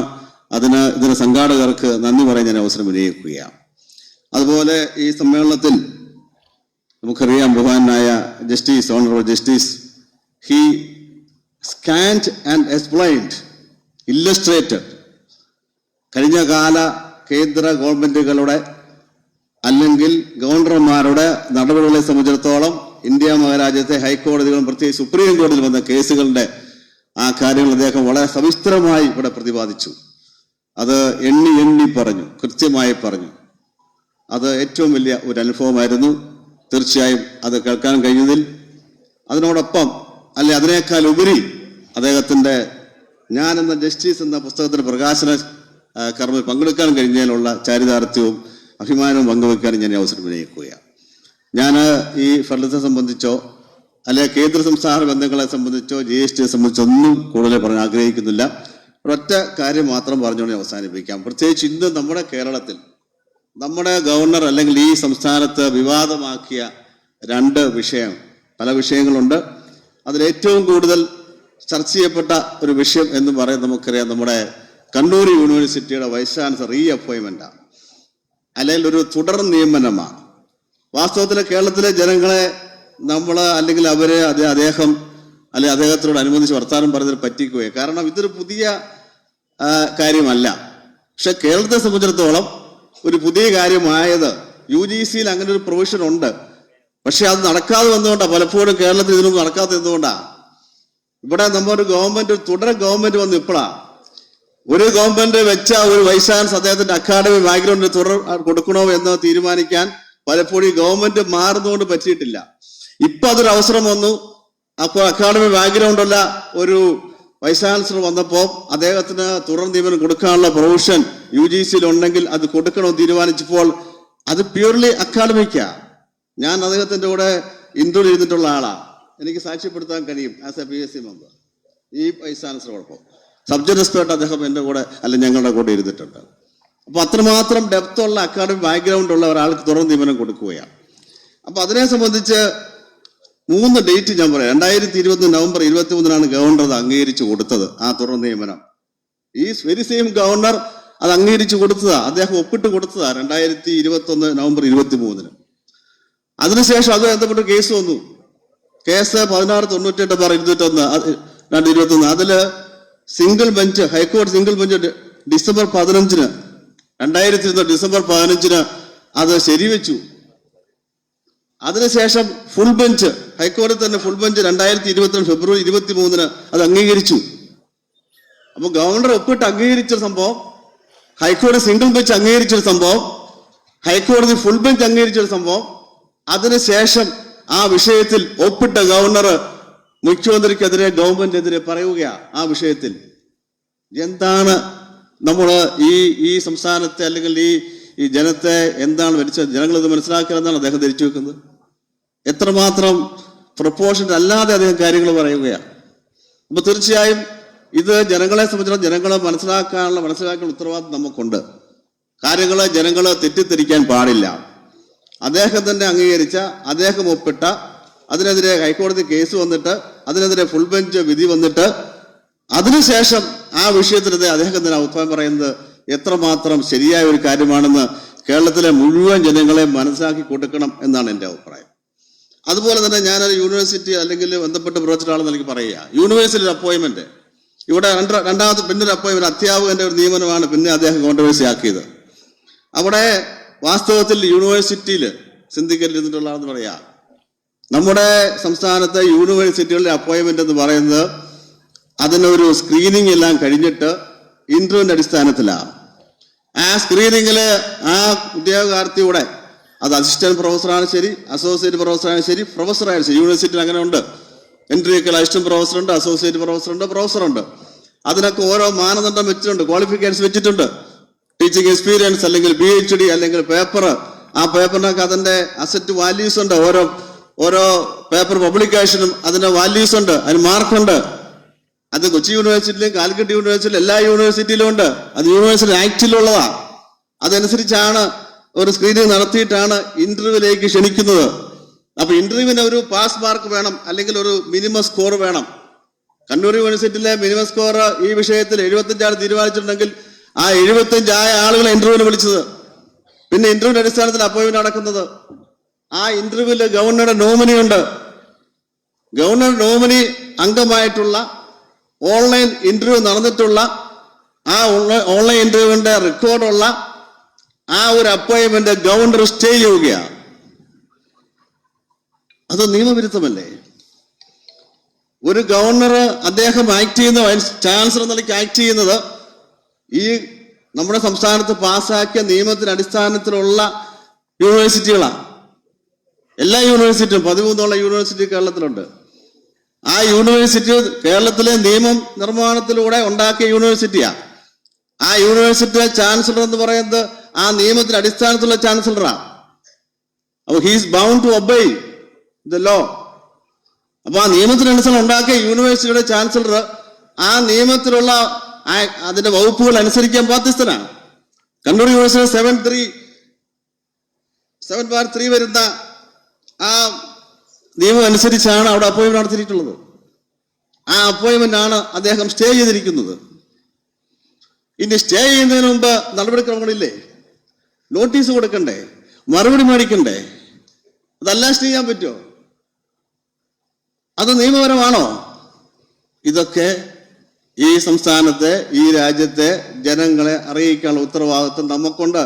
പൊതുപ്രവർത്തനം എന്ന നിലയ്ക്ക് ജനങ്ങൾക്കിത് അറിയില്ല, എല്ലാ ജനങ്ങൾക്കും അറിയില്ല.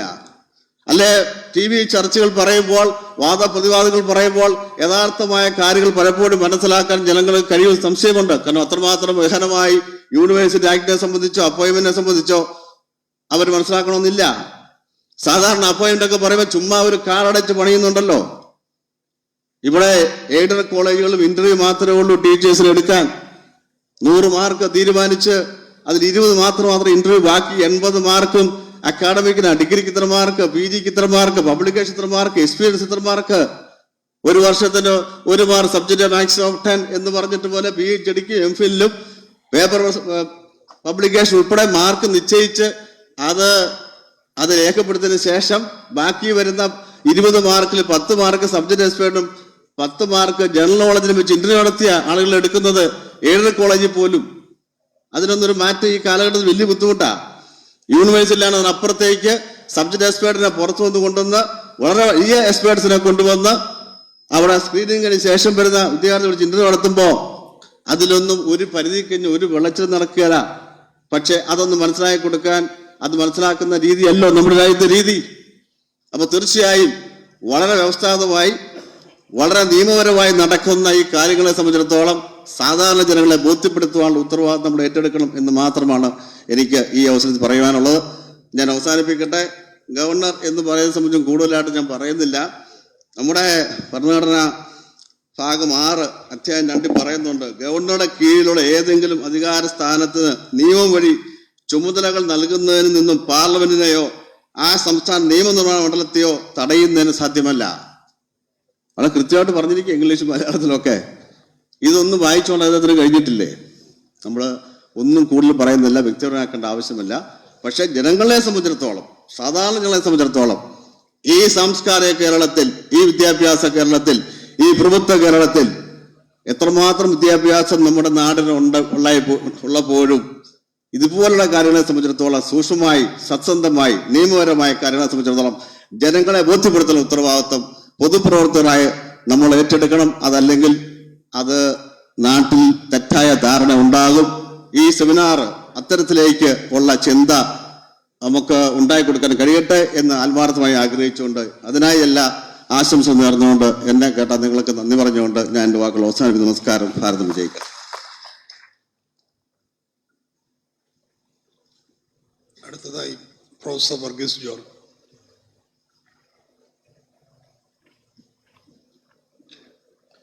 ഡോക്ടർ തോമസ് ഐസക്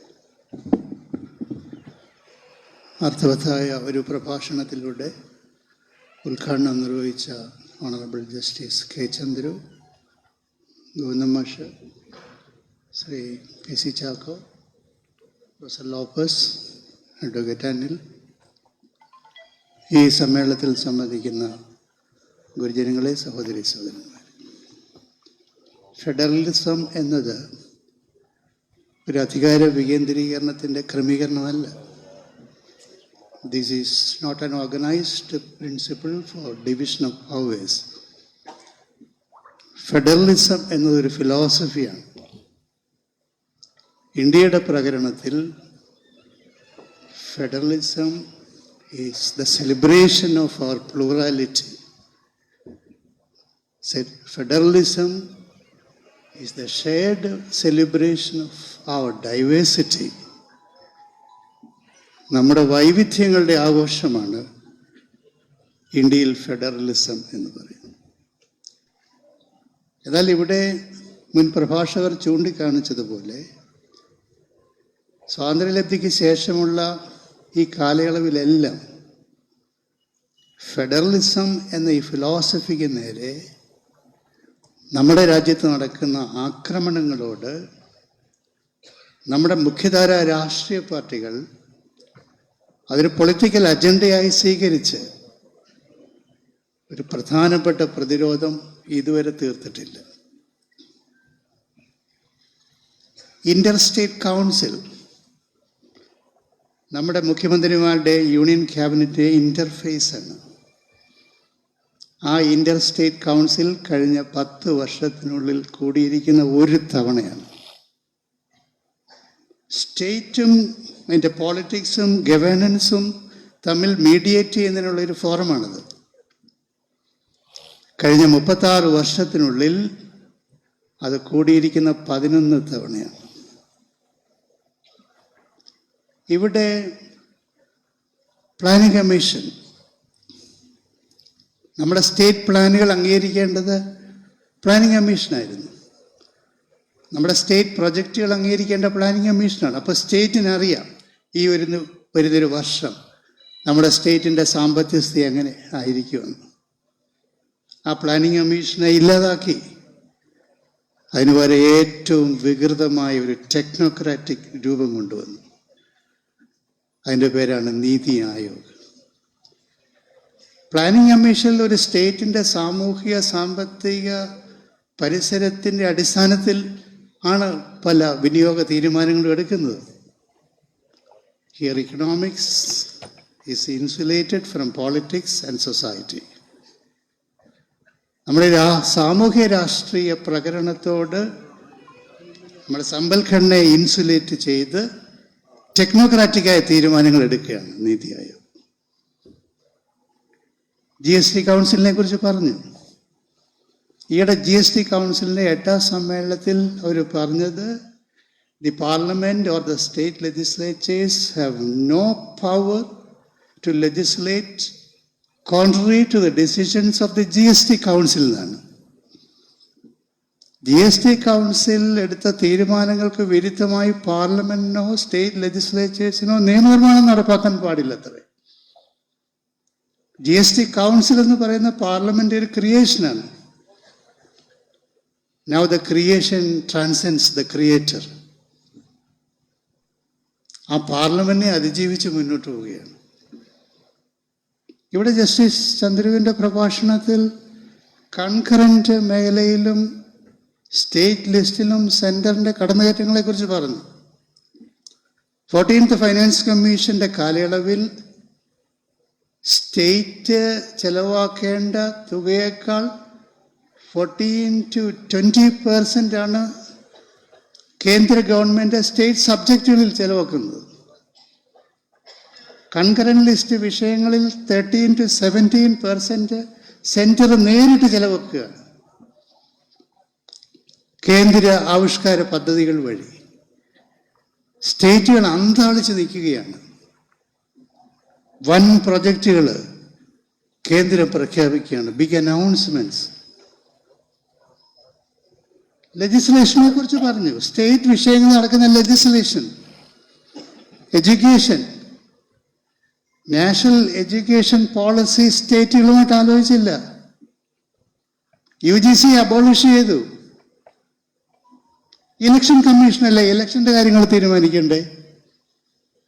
ഇപ്പൊ കേന്ദ്ര ഗവൺമെന്റ് ഒരു ബില്ല് പാസ്സാക്കി കഴിഞ്ഞ സെഷനിൽ പറഞ്ഞിരിക്കുന്നു, നമ്മുടെ ആധാർ നമ്മൾ വോട്ടർ പട്ടികയുമായിട്ട് ലിങ്ക് ചെയ്യണമെന്ന്. ഈ ആധാർ മനസ്സിലാക്കിയാൽ ആ ഒരു പ്രദേശത്തെ വോട്ടർമാരുടെ മുഴുവൻ സോഷ്യൽ പ്രൊഫൈലും മനസ്സിലാക്കാം.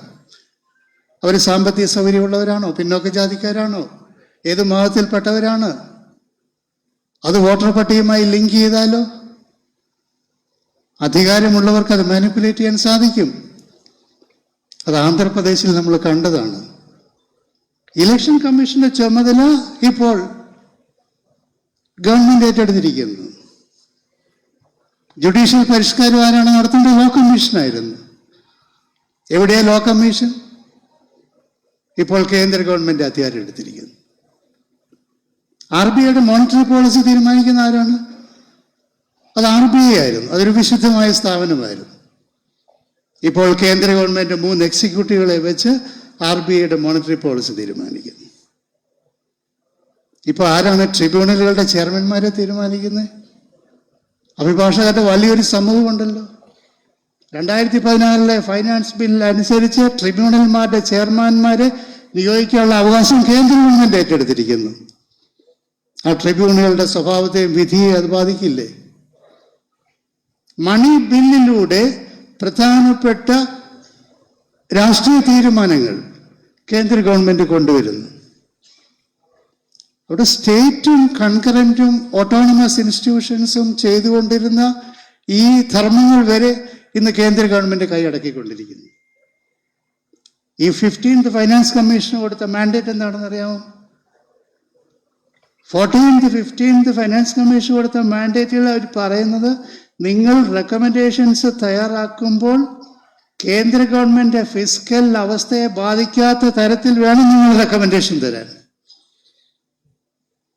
എനിക്ക് തോന്നുന്നു തോമസ് ഐസക് ധനകാര്യമന്ത്രി ആയിരുന്നപ്പോഴാണെന്ന് തോന്നുന്നു സൗത്തിലെ ഫൈനാൻസ് മിനിസ്റ്റേഴ്സിന്റെ ഒരു പ്രത്യേക യോഗം തന്നെ വിളിച്ചു കൂട്ടിയെന്ന് ഞാൻ ഓർക്കുന്നുണ്ട്. പിന്നീട് അവർ അമരാവതിയിൽ യോഗം ചേർന്നെന്ന് ഓർക്കുന്നുണ്ട്.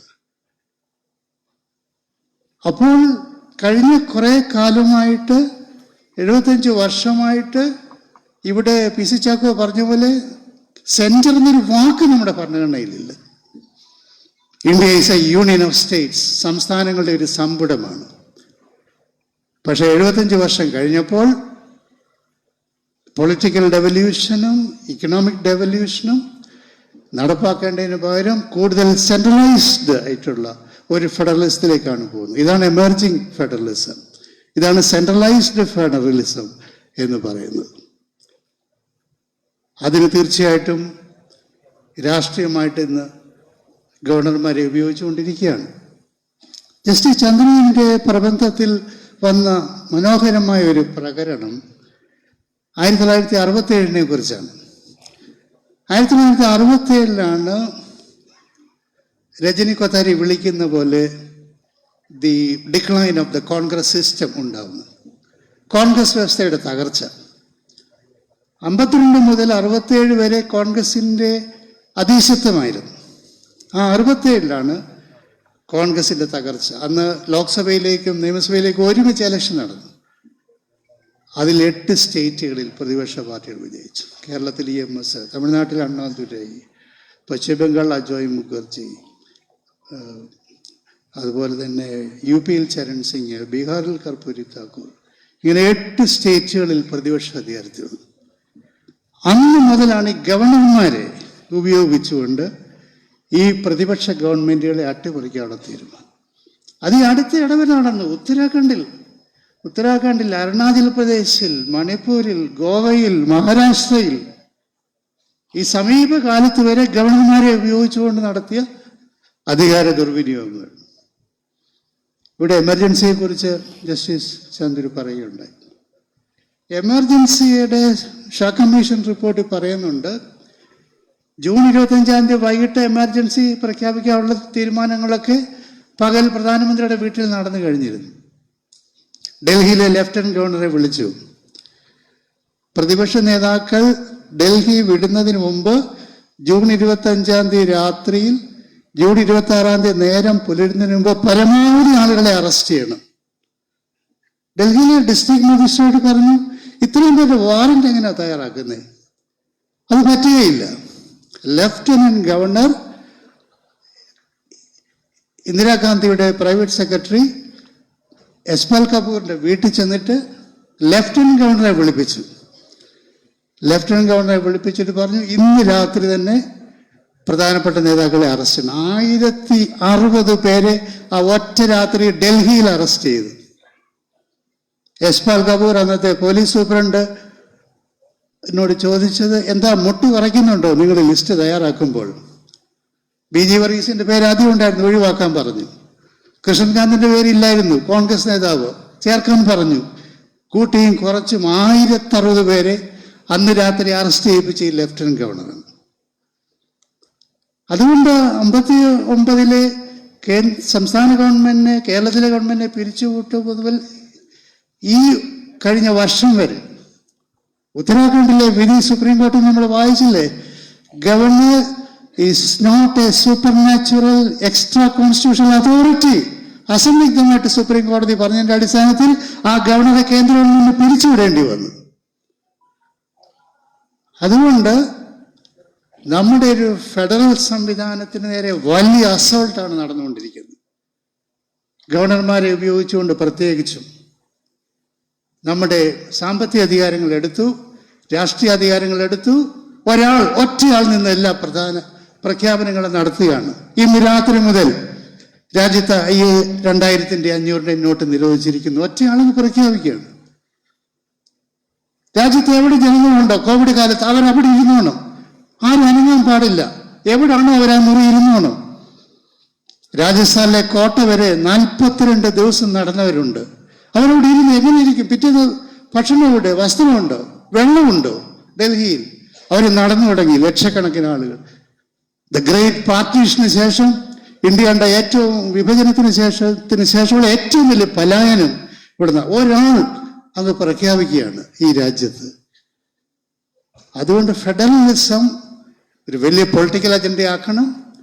ആദ്യം ഇത് അജണ്ടയാക്കിയത് EMS നമ്പൂതിരിപ്പാടായിരുന്നു. പിന്നീട് രാമകൃഷ്ണ ഹെഗ്ഡെ അത് ഉയർത്തി. പക്ഷേ കഴിഞ്ഞ 10-40 വർഷക്കാലമായി നമ്മുടെ മുഖ്യധാര രാഷ്ട്രീയ പാർട്ടികൾ ഇതൊരു പൊളിറ്റിക്കൽ അജണ്ടയായിട്ട് കൊണ്ടുവന്നിട്ടില്ല. അതുകൊണ്ട് ഈ സെമിനാർ, നമ്മുടെ ഇന്നത്തെ സെമിനാർ, സഖാവ് ഐസക് സംഘടിപ്പിച്ച ഈ സെമിനാർ, ലോയേഴ്സ് യൂണിയൻ്റെ കൂടെ ആഭിമുഖ്യത്തിൽ നടത്തിയ സെമിനാർ, ഇത്തരം വിഷയങ്ങൾ പൊളിറ്റിക്കൽ അജണ്ടയാക്കി മാറ്റി മുന്നോട്ട് കൊണ്ടുപോയി അതിൻ്റെ അടിസ്ഥാനത്തിൽ പ്രൊഫസർ ലോപ്പസ് പറഞ്ഞ പോലെ ജനങ്ങളെ സംഘടിപ്പിച്ചുകൊണ്ടുള്ള ഒരു വലിയ മൂവ്മെൻ്റ് ആക്കുന്നതിന് ഈ സെമിനാർ നമ്മളെ സഹായിക്കട്ടെ എന്ന് മാത്രം സമർപ്പിച്ചുകൊണ്ട് ഞാൻ എൻ്റെ വാക്കുകൾ അവസാനിപ്പിക്കുന്നു.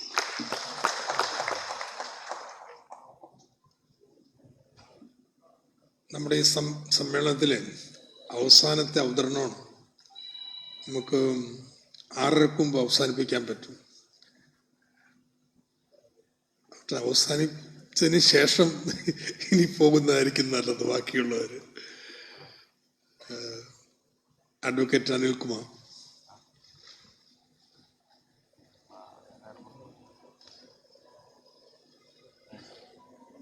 അധ്യക്ഷൻ ഡോക്ടർ തോമസ് ഐസക്, ആദരണീയനായ ജസ്റ്റിസ് കെ ചന്ദ്രു, പ്രിയങ്കരനായ CPM സംസ്ഥാന സെക്രട്ടറി ഗോവിന്ദൻ മാസ്റ്റർ, ആദരണീയരായ Shri PC Chacko, Shri professor Lopez Mathew, Shri Varghese George,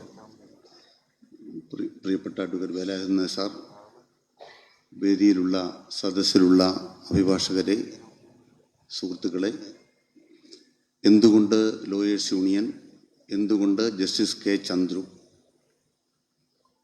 lawyers യൂണിയൻ്റെ നേതൃത്വത്തിൽ ഇവിടെ AKG പഠന ഗവേഷണ കേന്ദ്രവും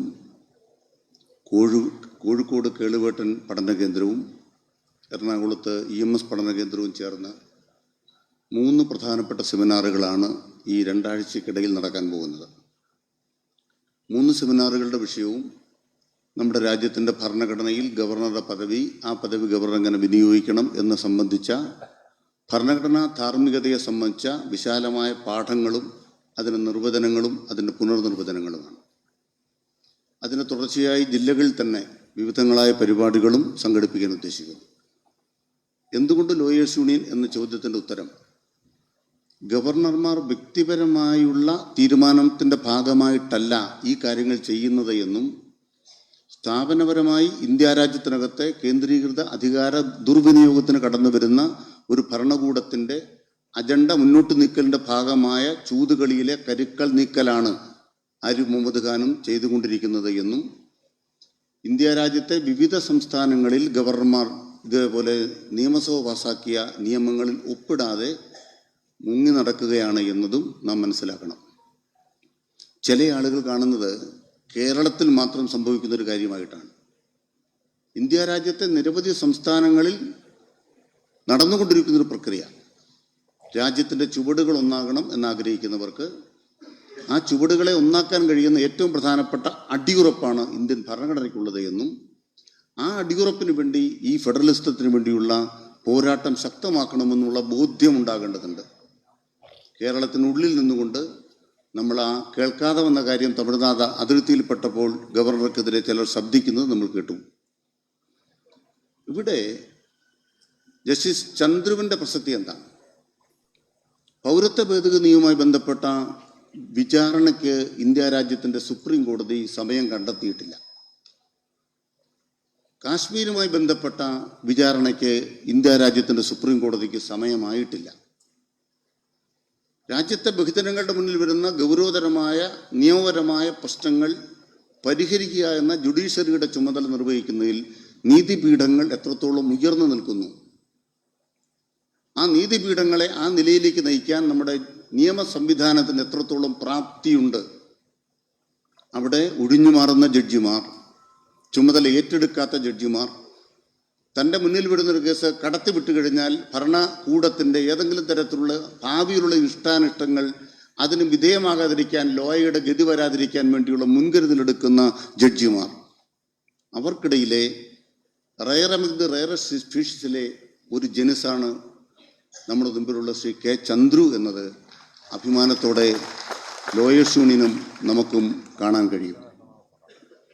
ഇത് നമ്മുടെ രാജ്യത്തിൻ്റെ നീതി വ്യവസ്ഥ നൽകുന്ന, നീതിന്യായ വ്യവസ്ഥ നൽകുന്ന 75 കൊല്ലക്കാലത്തിന് മുമ്പ് നമ്മുടെ രാജ്യം നടത്തിയിട്ടുള്ള സ്വാതന്ത്ര്യ സമരത്തിൻ്റെ ഭാഗമായി നമ്മുടെ ഭൂമിയുടെ ഉറവകളിൽ നിന്നും ഉയർന്നു വന്നിട്ടുള്ള ആത്മഗൗരവത്തിൻ്റെയും ഈ രാജ്യത്തെ ജനതയുടെ പോരാട്ടത്തിൻ്റെ ഭാഗമായി പ്രവഹിക്കുന്ന ഊർജത്തിൻ്റെയും ഭാഗമായി ഉണ്ടാകുന്ന കരുത്താണ് ജസ്റ്റിസ് ചന്ദ്രുവിനെ പോലുള്ള ആളുകൾക്ക് നിർഭയരായിരിക്കാൻ കഴിയുന്നത്.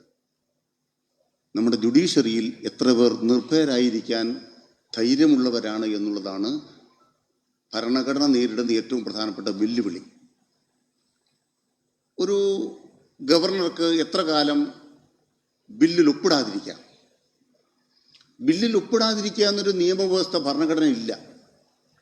ഒരു നിയമസഭ പാസ്സാക്കി ഒരു ബില്ല് വന്നാൽ എന്ത് ചെയ്യണമെന്ന് ഭരണഘടന കൃത്യമായി പറയുന്നുണ്ട്. 3 ഓപ്ഷൻസേ ഉള്ളൂ.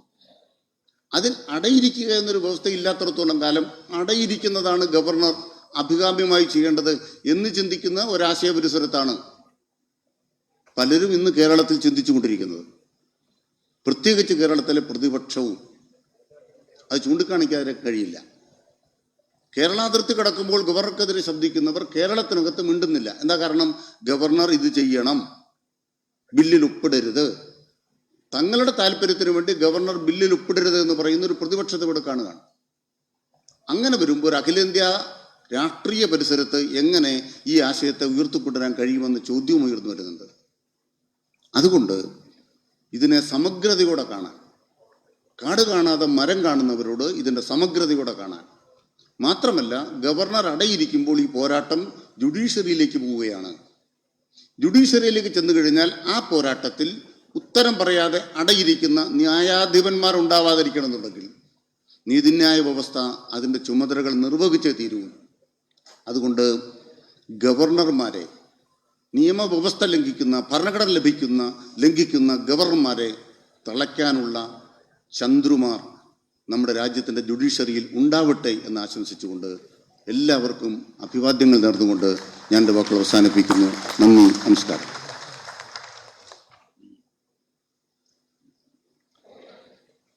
ബഹുമാന്യരെ, നമ്മുടെ സെമിനാർ അവസാനിക്കുകയാണ്.